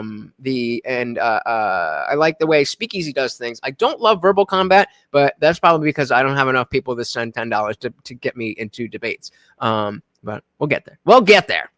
Would be really proud of you with all that hand wave that's missing. I'm gonna seeing as how this is going nowhere, I'm gonna read some examples of left-wing violence just recently. We had the assassination of Charlie Kirk. We had the attack on that was not left out. Hold on. That was not verified as left-wing violence. There is, and let's be clear, unbiased from outside, there is zero evidence to suggest the person who shot Charlie Kirk was left-wing. If anything, he came from a right-wing, Trump-loving, gun-loving family. There is zero evidence that has been verified to suggest the shooter of Charlie Kirk was left-wing. Let's please not do that, because that's disrespectful. Yeah, a lot of right-wingers have trans girlfriends. Now, instead There's of no evidence he had a trans girlfriend either. There is no evidence that is true. Now instead of True. There's an evidence that he had a trans boyfriend. Go ahead, Greg. And I mean, whenever the Republicans go to a city, they crash Grindr. Is that the measure that we're like because someone had a trans? What does that even mean? I'm like, I know that he's referencing some study somewhere that I've heard of this before, but what? Whenever Republicans go to a city, they crash Grindr? What does it even mean? I think what you're trying to say is in situations where there is a lot of conservative people going to an area, then Grindr has crashed before. But like, yeah, this ain't 1990, bro. There's gay conservatives all over the place. Grindr, is that the measure that we're like because someone had a trans girlfriend that now counts as a? Ooh, okay. Let's see. The assassination of Charlie Kirk's left-wing violence. We have the parents of the family No, and that's the not. person they were taking. Please, you threw a big fit when you said people were interrupting you. Yeah, but you're lying. You're literally lying. You can't just lie to people with something as disgusting as that. Someone died, and let's not lie about it. The assassination of Charlie Kirk was done by a left-winger. we know that it was not. That's a lie. You can confirm that afterward. Okay. Hold on. If you believe I like Teriak. I haven't seen his channel specifically. We gotta check it out. he's lying, They then seem he, to he be can- living he in a can world state where that afterwards. only Let's let gays him see- state his case. The assassination of Charlie Kirk was just to state his case, and then you guys can respond. The assassination of Charlie Kirk was a left-wing act of violence. We know that this No, is it the wasn't. most likely case because, one, they used the language of the left calling him a fascist. This is not something that people on the right would use to attack someone like Charlie Kirk. Second, we have examples from the family of these shooters saying that they became scary radical left. Third, we know that the roommate was someone that the family of them said was becoming scary radical left. Fourth, we see that he wrote to his transgender lover that lived with him and that we know that because it was trans that the scenario is that they're most likely left. All of this is more evidence than almost every example that the studies like CISA will use to say that there are examples of right-wing violence, and yet he repeats them without cause. Yeah, if you didn't see the beginning of this debate, Craig was trying to say, all the sources, CISA, I forget what it stands for, but the government says that right-wing violence is way worse, but they include Muslim extremism, they include gang violence, or prison riots that have to do with like neo-Nazis and stuff. So that's not really what we're talking about. Rob knows what he's doing. Rob knows what he's doing. Like CISA will use to say that there are examples of right-wing violence, and yet he repeats them without cause. Oh!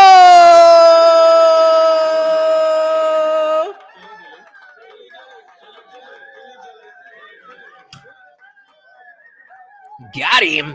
All right, so okay, so we got a couple people. I'm gonna drop the link, and then we'll finish this. We'll head over to the other thing, and we'll talk about whatever happens. So get ready if you coming up. He's like CISA will use to say that there are examples of right-wing violence, and yet he repeats them without cause. So one, we have the Charlie Kirk. Second, we have the attack on an ICE facility in Dallas where they were shooting ICE agents that resulted in the deaths of 2 detainees. Third, we have the Antifa attack in Dallas against ICE also in July. So I'm not going to pin it because I don't want any randoms to come in, but if you guys are like, nah, fuck it, I'll do it, then I'll drop it again. Resulted in law enforcement getting shot in the neck. Next, we have the attack on an ABC affiliate that was pissed off and they shot in... Too far. Because you have quite a bit there. Every We could time. probably maybe respond to a few of those. Hold on. Yeah.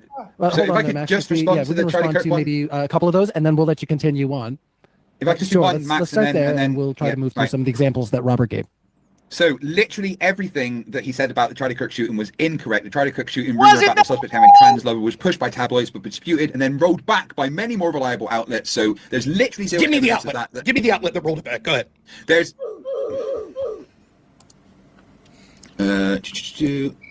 Listen to this. Wall Street Journal quietly walks back false claim Charlie Kirk Jr. had pro-trans message on his book. So there we go. Where does that? Right, now, if I can finish my response without you splurging out, that'd be great. So that was what you claimed. Gotcha. Literally was what I claimed. You said that they said that he didn't have a trans lover. Now you're saying Wall Street Journal rolls back claim that he wrote trans message on the bullets. That's not the same. That's not the same thing. Let me read the whole thing to you. Oh, getting angry. Oh, fine.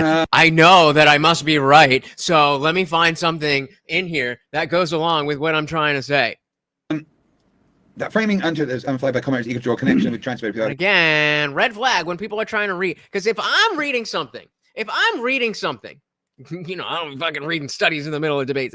If I'm reading something, like let's say, let's just say that there's a study, and this is what I'm trying to prove, because you know, homeboy over here brought up Grindr, and then maybe I would respond to that, and that's in an article, and then I would say, I would slow down.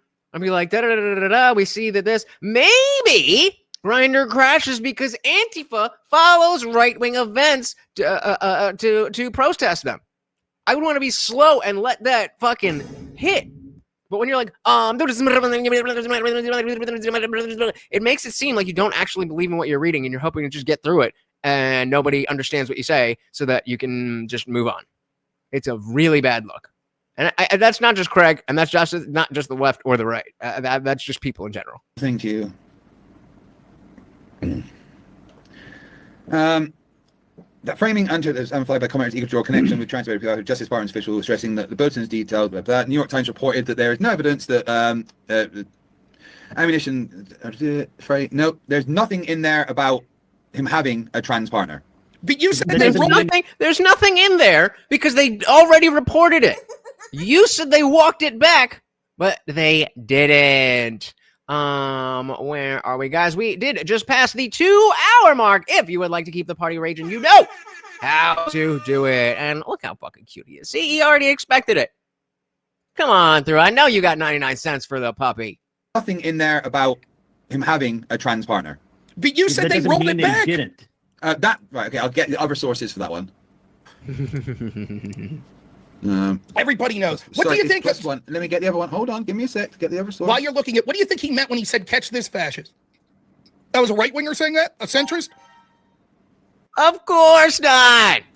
But he wrote that in the bullet. What do you think? Do you think that Wait, I'm gonna come in and save you so that you don't have to answer this obvious question. you can be right wing and also hate anti-fascist? Sure, that's a possibility. However, overwhelmingly, the people that use language like calling someone like Charlie Kirk a fascist are left-wingers. The propensity evidence is overwhelming. Why haven't you guys done this much research and all the studies you're citing, and you just accept when you say, trust me, when the CISA says it's a right-winger, it is.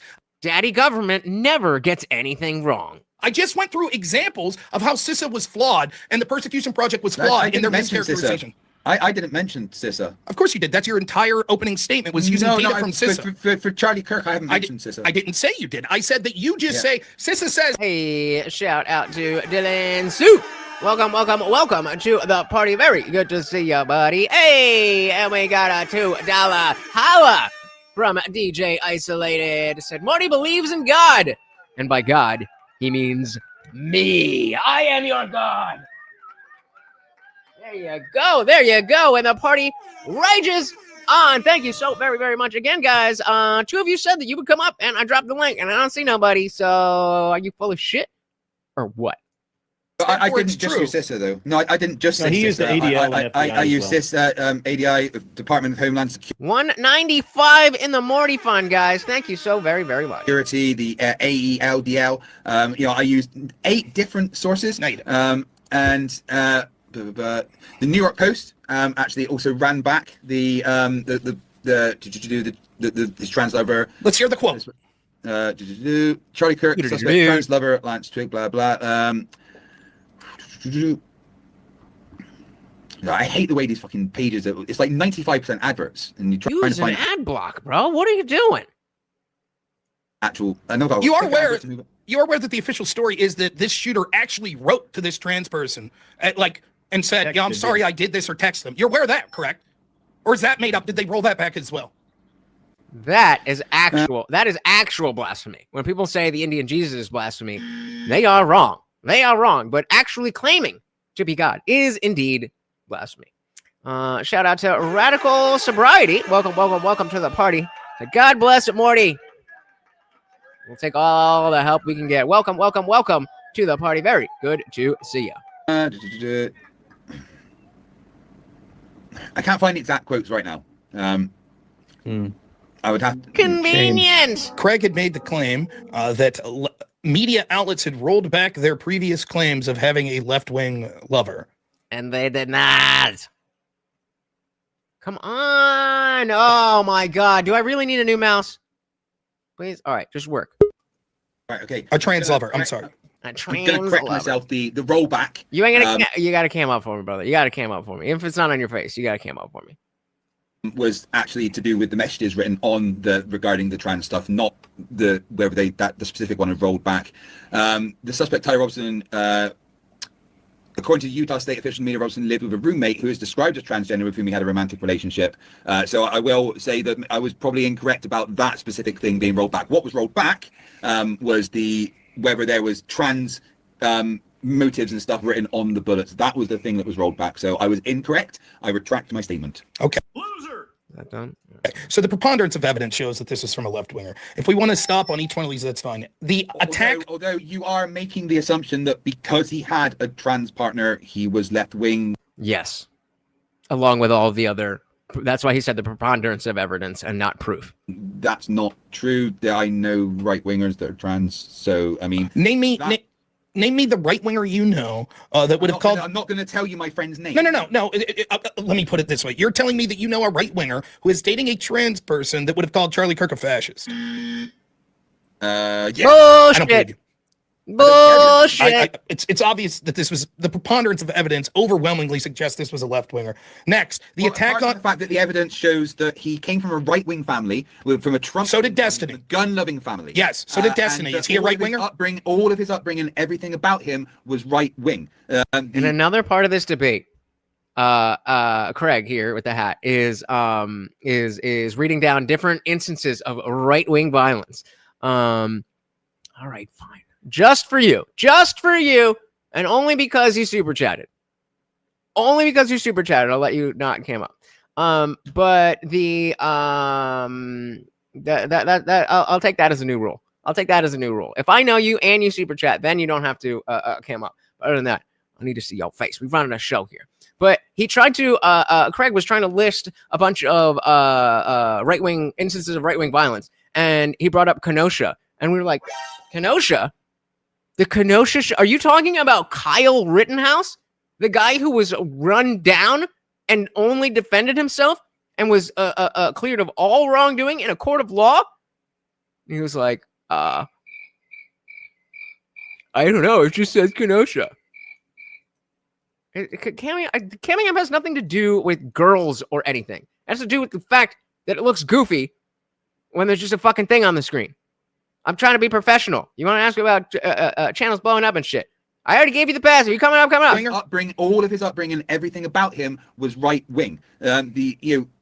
I just want to be clear. Trans partner, that is literally the only thing that could be classified as left wing when that's not true. That's not true at all. The rhetoric that he's talking about him being a fascist, the people that were interviewed that said that he was becoming left wing, that the trans person was left wing, right? All of this, and the only evidence you have that might not be the case is he came from a right wing family. Are you aware that many children rebel against the politics and the ideology of their parents? Yeah, but do you have any evidence that he did? Yes, I've cited him and people that knew him and reported. All right, I'll drop the link for you, Radical Sobriety, but because I do not know you, I will need you to cam up just for safety. You know, I'm sure it's not you, but you know, there's plenty of people out there. And said that he was right wing. I just hope that being left wing. Show me the reports of someone saying that he's right wing. Show me the reports of people saying that knew him that he was left wing. Okay. No, his family didn't his family specifically. Well, do I? I mean, they changed the name, so I don't know by Radical Sobriety. But we got DJ Isolated. Where are we? Welcome to the party. If I do know you, then you know, camming up should not be a problem. What's good, brother? How are you? Hey, what's up? Chilling. What you got for me? Are you still going to be on this, or did you should check the Discord I sent you? I don't know if you're aware of that. You know who the Machine Lies is?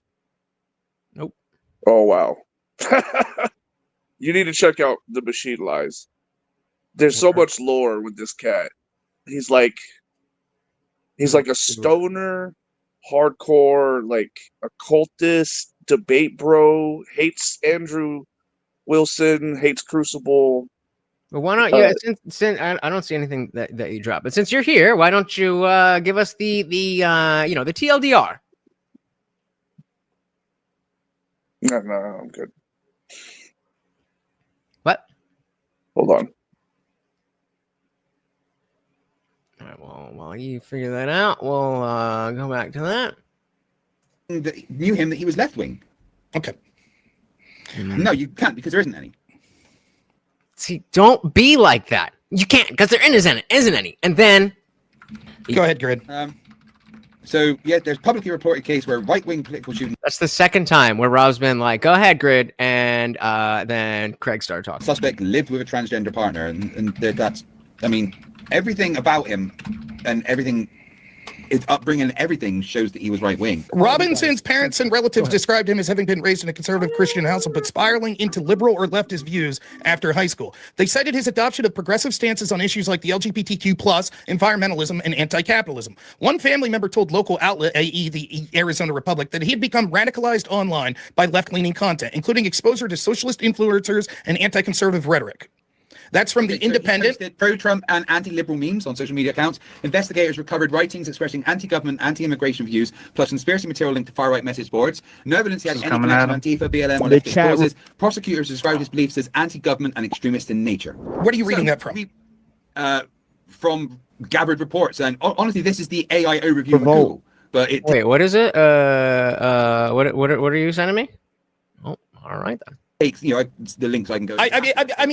Yeah, again, radical sobriety. If I know you by a different name, come on up. I just need you to cam up. I don't know what to say. I don't know what to say under this. I'll make 2 points on this. One, the interrogation that you or send a super chat. You'll do with this obvious attack that came from someone from the left wing on Charlie Kirk. One, shows the audience just how far you're willing to go to downplay left wing violence. And secondly, the fact that you're willing to look at this as charitable as possible to deny the reality. And yet, at the same hand, the evidence you have for right wing violence comes from sources which I've already read to you are laughably inaccurate in how they characterize right wing violence. And you haven't done any interrogation on that data whatsoever. You've just taken it at blind faith and said, this is what they say, therefore it must be true. Shows that you're not interested in actually like dissecting the actual motivations and having a serious conversation on this. Damage. So I don't know where Vishnu went, but it looks like they're talking about the Panelverse. Lone Wolf, The Machine Lies, and Truth Copper are watching Andrew watch the Panelverse stuff. So I don't know really what we're getting into, but all right. I mean, it is a daunting issue. You know, you see like 3 guys going at you in the chat. It is like, and see, this is what I mean. Like, look at this. This is not the look that you want. We all of these just fucking faces, and they're all tiny because nobody cams up. It doesn't look good. So let's see what they're talking about. You know, if you notice it is kind of weird. It's like, hold on. You know, it is kind of like, you know, are these collaborators? Even right? Are these 3 men collaborating? I mean, I don't know. But of course, yeah, chat revolt. Powerful terminology. I know he doesn't. He's saying he doesn't want to it's your channel. But he's not. Yeah, I'm not trying to play favorites at all. No, I know you're not. But he's being. This is weak high school drama. My suggestion is that you leave. We don't do drama here very much. Occasionally I do when it involves me. My suggestion. So I think that's legitimate, right? You do drama when it involves you, right? So yeah. So this is just an interesting merger between this show here, right? Why? And of course, yeah. Well, I guess that is the last time we will ever do You Guys Pick because you guys suck at this. You guys said we wanted the drama. The drama. Hassan's fans are finally turning on him. Let's do it. Welcome back to a series so wise. Even Obi-Wan subscribed. In today's video, Hassan is now defending North Korea and Kim Jong-un, saying Western leaders are way worse. He's losing his mind after the Zoran Mamdani election party, getting mad that people are clipping his own words. An 81-month Hassan... Yeah, right. Like the Indian Jesus watching the Machine Lies, watching the Powder Dusty, watching Andrew Wilson, watching the Trippy Cast. I'm good. If you had something to say about it, then maybe, but just... let's kick this into gear. So maybe a little bit of respect for bringing you guys some good shit, because it's not all good shit. Mad that people are clipping his own words. An 81-month Hassan subscriber, 7 years, claims that Hassan haters are terminally online and don't exist in the real world. Terminal Hassan simp Jennifer Welsh continues to defend Hassan, shocking his dog. A chatter has called out Hassan for being a class traitor and a hypocritical capital owner. Hassan is desperately trying to justify his business where he directly takes money from poor people to get even more rich. Massive updates to the Nina Lynn situation. She has been on... Have you guys heard about that? This girl SA'd a dude twice on 2 different streams. 1 week ban. Tectone, some other dude in this space, called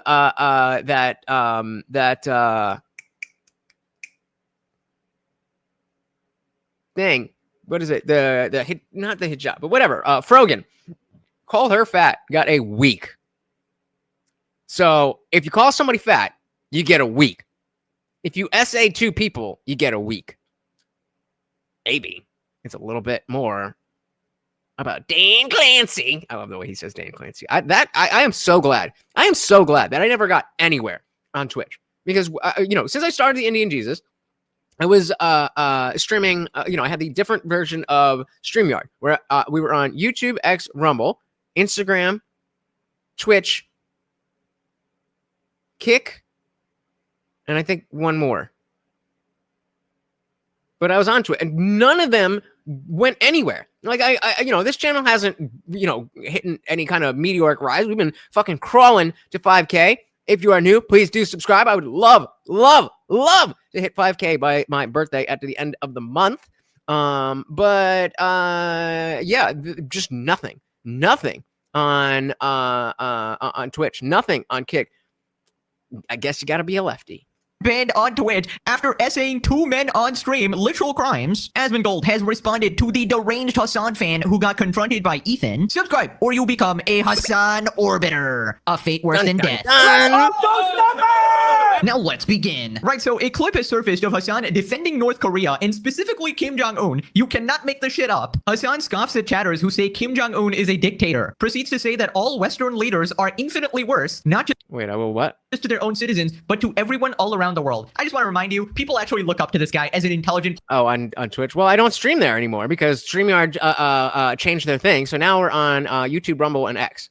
But I'm down to blow up on Rumble. Oh, and I guess we don't really need a poll for this, but I'm thinking sometime over the next few days, what I'm going to do, because you can, there you go. That's true. Very true. Good call. What was I just saying? Oh, so on Rumble, you can just straight up like play movies, TV, music, all that stuff. They just don't do copyright over there. So what I'm going to do is set up a stream on my phone that's just like straight up, at my face.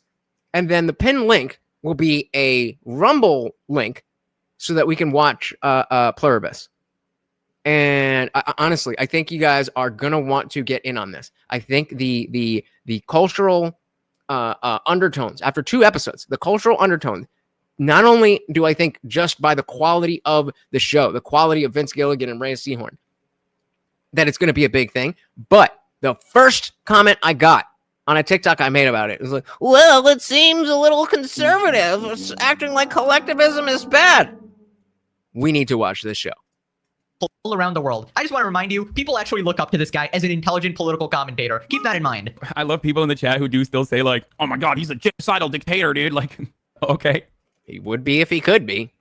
Please point to a dictator or just in general a Western leader who is not also doing infinitely worse shit around the world, not just to their own citizens, but around the world. Right. So apparently Western leaders are infinitely worse than Kim Jong-un to their own citizens and everybody else. I'm sorry. This guy has brainworms. Like, there's no other way to describe this. I kind of know that, he's like this stark communist, and he basically just loves everybody that hates America, right? And that will basically give you the justification as to why this man is defending North Korea, which is not much of a defensible position, right? Hassan, you wouldn't be able to speak or criticize the leader if you were in North Korea. You know how you make a billion videos on Donald Trump or any other politician? You wouldn't be able to do that. You would be put in prison immediately, or you'd be dead. And for the one Hassan fan hate watching this channel, North Korea is a totalitarian dictatorship. I'm sure there's a lot more than that hate watching. This is not debated, nor is it a matter of perspective. They have literally one of the most oppressive regimes in the entire world. They can't even access the internet that all of us do. They have their own sort of internet to control all the information. Kim Jong-un, their leader, is obviously a dictator, and obviously the leaders in America or any Western country are not comparable, all right? You can say that, okay, I don't like their policies, okay, they're doing this wrong, but to compare them to Kim Jong-un and to say that they're on the same level is just insane.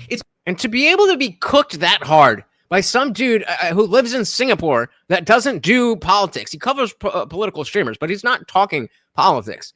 Like, god damn. Only something a complete bumbling fucking moron like Hassan would say. Well, we got the Hassan fan. Well, he ain't lying though. Compared to Kim Boy, who only doing internal oppression, Western leaders for 14 years, I gotta censor this, but basically effed against various regions around the globe. He states that Kim Jong-un treats his own citizens better than Western leaders treat their own citizens. So by conceding that Kim is worse in terms of internal oppression is already saying Hassan is in the wrong here. All these communist, socialist, or whatever talking points are moot since they live in a society where they can do or say whatever they want from the comfort of their home and or phones and reap the benefits of capitalism. It's almost like a dictatorship is not a good thing. The thing, like Hassan could not do this in North Korea. How can he be disregarded? I don't know. It's been 100 episodes. I'm still trying to figure it out. Here's Google talking about it. Yes, Kim Jong-un is widely considered a dictator due to his totalitarian rule over North Korea, highly oppressive regime, severe human rights abuses, and a cult of personality. His leadership is characterized by the consolidation of power, the use of fear and violence to maintain control, and absolute control over the state and its media. Nah, seems completely fine to me. I, Hassan Piker, actually love Kim Jong-un. What a great leader! I'm taking a trip to North Korea. Please do, Hassan, please. Right, so now Hassan is losing his mind over Reddit and people just posting his own clips. Basically, a recap, last time he went to the Zoran Mamdani election party, and he got absolutely embarrassed in several clips. All the grandparents that are furiously Googling Hassan Piker 9/11, I hope you saw all my meat pics. I posted it for you, Grandma. All the grandmas out there. And now he's mad. What? What? What was that? Wait. All the grandparents that are posting his own clips. Basically, a recap, last time he went to the Zoran Mamdani election party, and he got absolutely embarrassed in several clips. All the grandparents that are furiously Googling Hassan Piker 9/11, I hope you saw all my meat pics. I posted it for you, Grandma. All the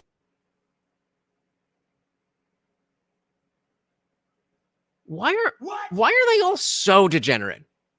Why are they all so degenerate? grandma's out there. And now he's mad that people are cooking him? Hassan gets denied VIP seating at the Zoran Mamdani election party. Hassan shocked by crowd response to the exit Zoran event. This is the country that defeated the USSR, unfortunately, Hassan. Knowing the truth, this feels like staring into a mental asylum. I know. How can people be so deluded? Projection!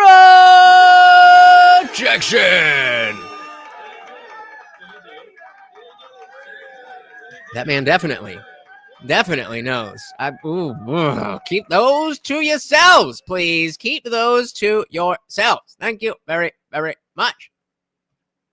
Like staring into a mental asylum. I know. How can people be so deluded? That actually is kind of remarkable. He's so fucking cringe. My God, that seems kind of low for him during election night. Why do you American teenagers like dog abuse is strange. That's shocking. Really jolted his confidence. He tried to rock them. Wait. You ain't gonna run on that. Why do you American teenagers like dog abuse? Oh!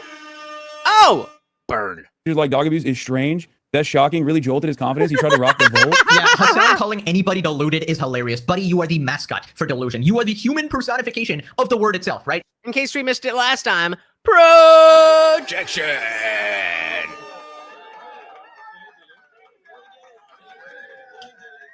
Hooah! Guys, we are coming up on that 2.5 hour mark.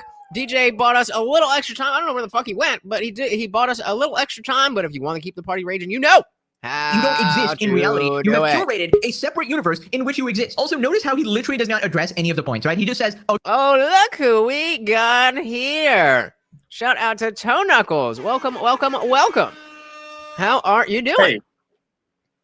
Oh, yeah, I'm doing good. It's a beautiful day here in New Zealand. Word up. Yeah. Shout out to New Zealand. Yes, sir. Yeah.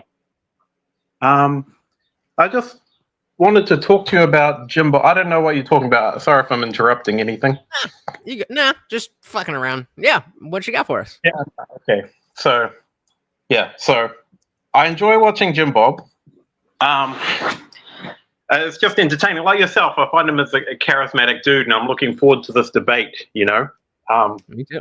But I've watched so many of his debates. I want you to, push him into a realm that maybe hasn't gone before.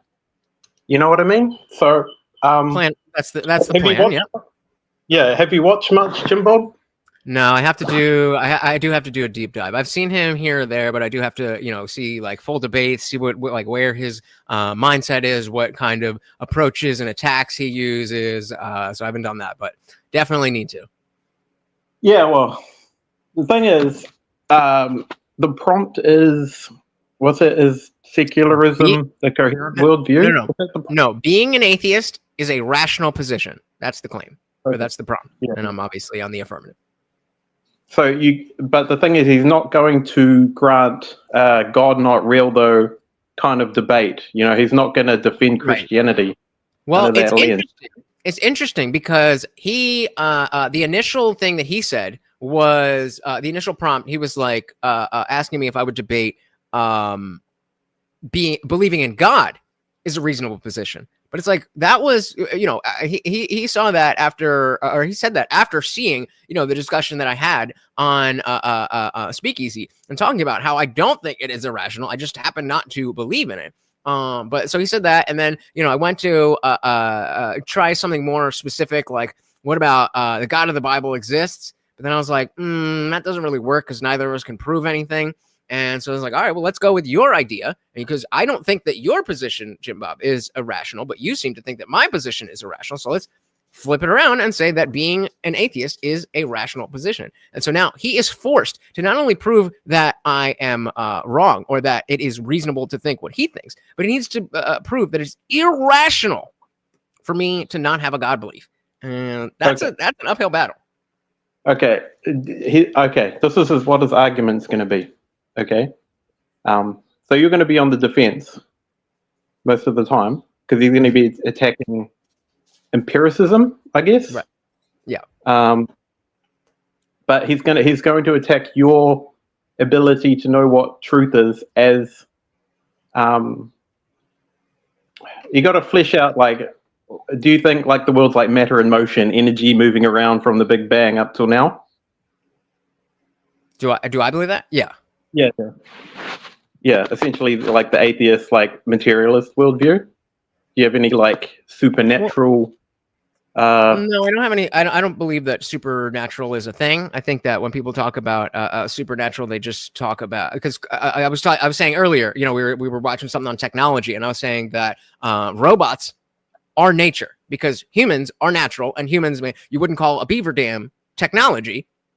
Even though colloquially we understand the difference when we're talking about technology and like going out in nature, but the idea is that I don't believe that there is such a thing as the atheist perspective or the secularist perspective, because it is merely the claim. I am unconvinced of any gods.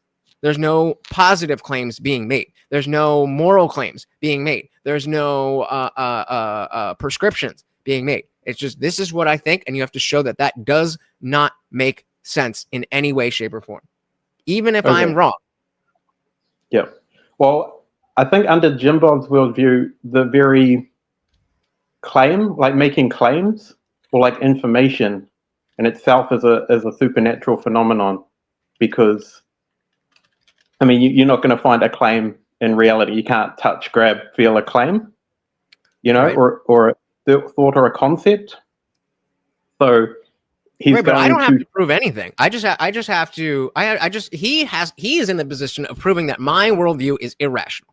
And so all I have to do is knock down any claim that is rational by showing the rational, logical syllogism, I guess, of why you can end up at, I do not believe in a God or gods. And again, it doesn't mean that I'm correct. It just means that I'm not irrational. It has to be insane for me to believe that in order for him to win the debate. Okay, so the claim to, like, how would you knock that down though? Like, I'm not seeing any evidence to believe in, like, not even a Christian God, like a theistic God. Say like his argument of like concepts require a mind, for example. Have you heard that one? Yeah. I love Descartes. Yeah. Concepts require a mind. What was it? Universal concepts require a universal mind. Yeah, and basically, I think, therefore I am. That's the old Cartesian worldview. So, okay. So what do you think that? With the Descartes worldview, I'm just trying to understand this.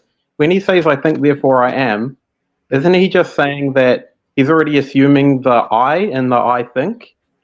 Isn't he just kind of saying that thought happens?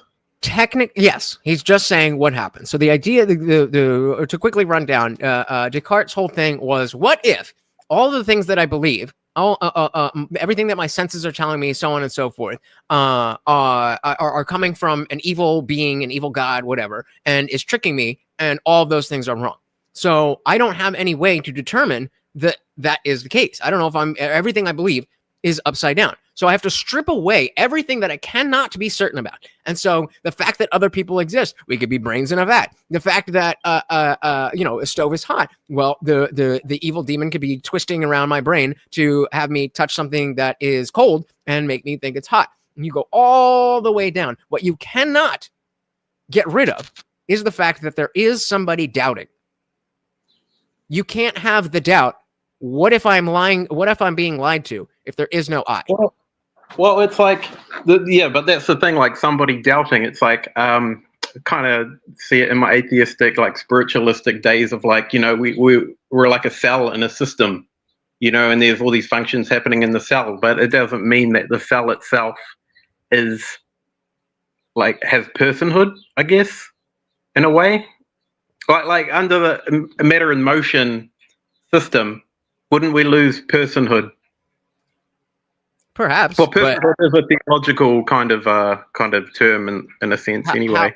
How so? Walk me through the logic of how we lose personhood through what I'm saying. Well, and if everything's matter emotions, there's no like we're all like kind of part of a greater machine, the universe. I'm not a philosophy bro, I'm just a lumberjack.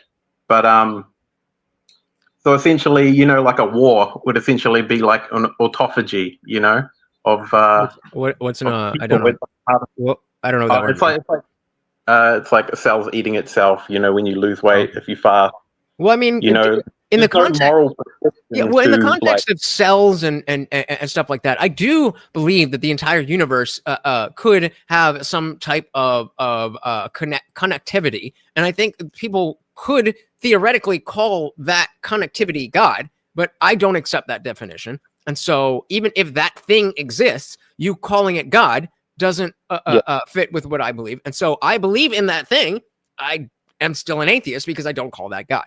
And so he is going to be in the position. Yeah, he's going to be in the position of showing that there is zero ways to get to atheism and not be insane. And that's just not reality. Oh, okay, because I know Jim Bob like doesn't like to grant anything. If you say, if you say like well-being or something, the greater well-being. He won't grant the, greater well-being. You have to. Well, that's because most people go. That's because most people go through secular humanism and not Aristotelian virtue ethics. So we go back to Aristotelian virtue ethics. That is an objective standard. And again, you may not believe in the standard that Aristotle put forth with his virtue ethics, but that still is objective. So then, if he wants to claim absolute, not just objective authority, but absolute authority that that my God is the only God, well, then we get into prove it. If you can't prove your God is there, then you can't tell me it's irrational not to believe in the thing that you're claiming.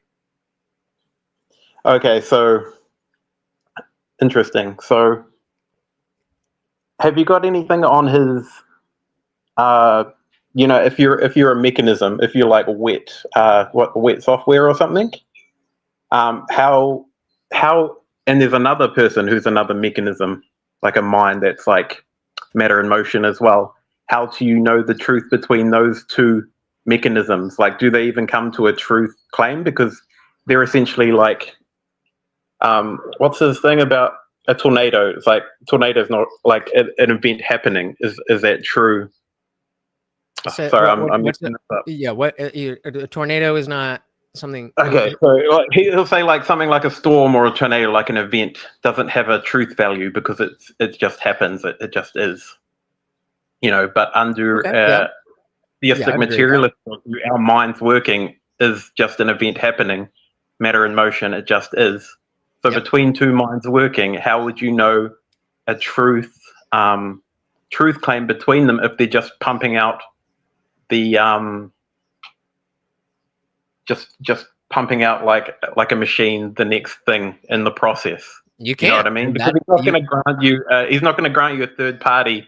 Looking at it to know between them. Why do I need a third party? Why do I even need the second party? Because if you're saying it doesn't make sense that two minds are doing this based on my beliefs of this or that and that and that, if I have an alternative explanation, and that alternative explanation is logical, even if it's wrong, and it leads me to atheism, then it's not irrational. Okay. I see.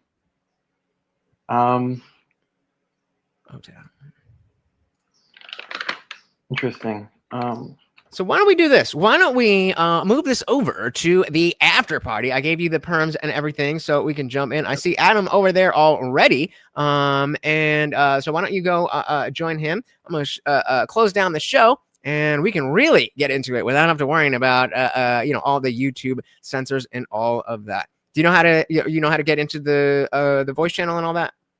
Yeah, I'll figure it out. Cheers. Okay. Just click on let us speak, and I am very much looking forward to continuing this conversation. Thank you so very much for coming. Anything you want to tell the people before you head out? Thanks. Have a great day. Night. Sweet dreams. Peace out. All right. We'll see you in a minute, brother. So I think he's trying to help me do this debate, and I think I have a feeling. I don't know this, but I have a feeling that Jim Bob underestimates how different of an atheist I am. I think he's like, okay, yeah, you're an atheist, so you're probably a leftist, so that's that's going to be easy to knock down. But I'm not that guy. So if I as long as I can stay within the lines of logic, it doesn't have to be right. It doesn't even have to be reasonable. It just has to be rational. So a big part of my opening statement is going to have to be have to focus on what rationality is, and maybe I'll stretch it a little bit. And so he has to prove that I am insane for having this position, not just that I'm wrong, not just that he disagrees, not just that there's better ideas, but that it is irrational, and that I am insane for having this position. And I don't think that he can do that. But like I said, we have a deep dive to do. So big shout out to Arrow, aka Jennifer, with the $2 getting us started. And then again with the $5, we had Equality and Deference over on Rumble with the big $10 Rumble rant. And of course, our boy DJ Isolated, keeping the party raging for a little bit. And now it is time for the after party. No push-ups for me. Let's fucking go. I really didn't want to do any more push-ups, and I am very, very glad. But I'm excited to see you guys in the after party. And if you can knock down these arguments, that will help me out a lot when it comes to Jim Bob himself. When he's over here sleeping, I don't want to move the camera and everything, but all right, whatever. He very, very much appreciates you guys. Oh, look how cute he is. He's not feeling so hot, but you guys definitely helped him feel a little better with all of those treats.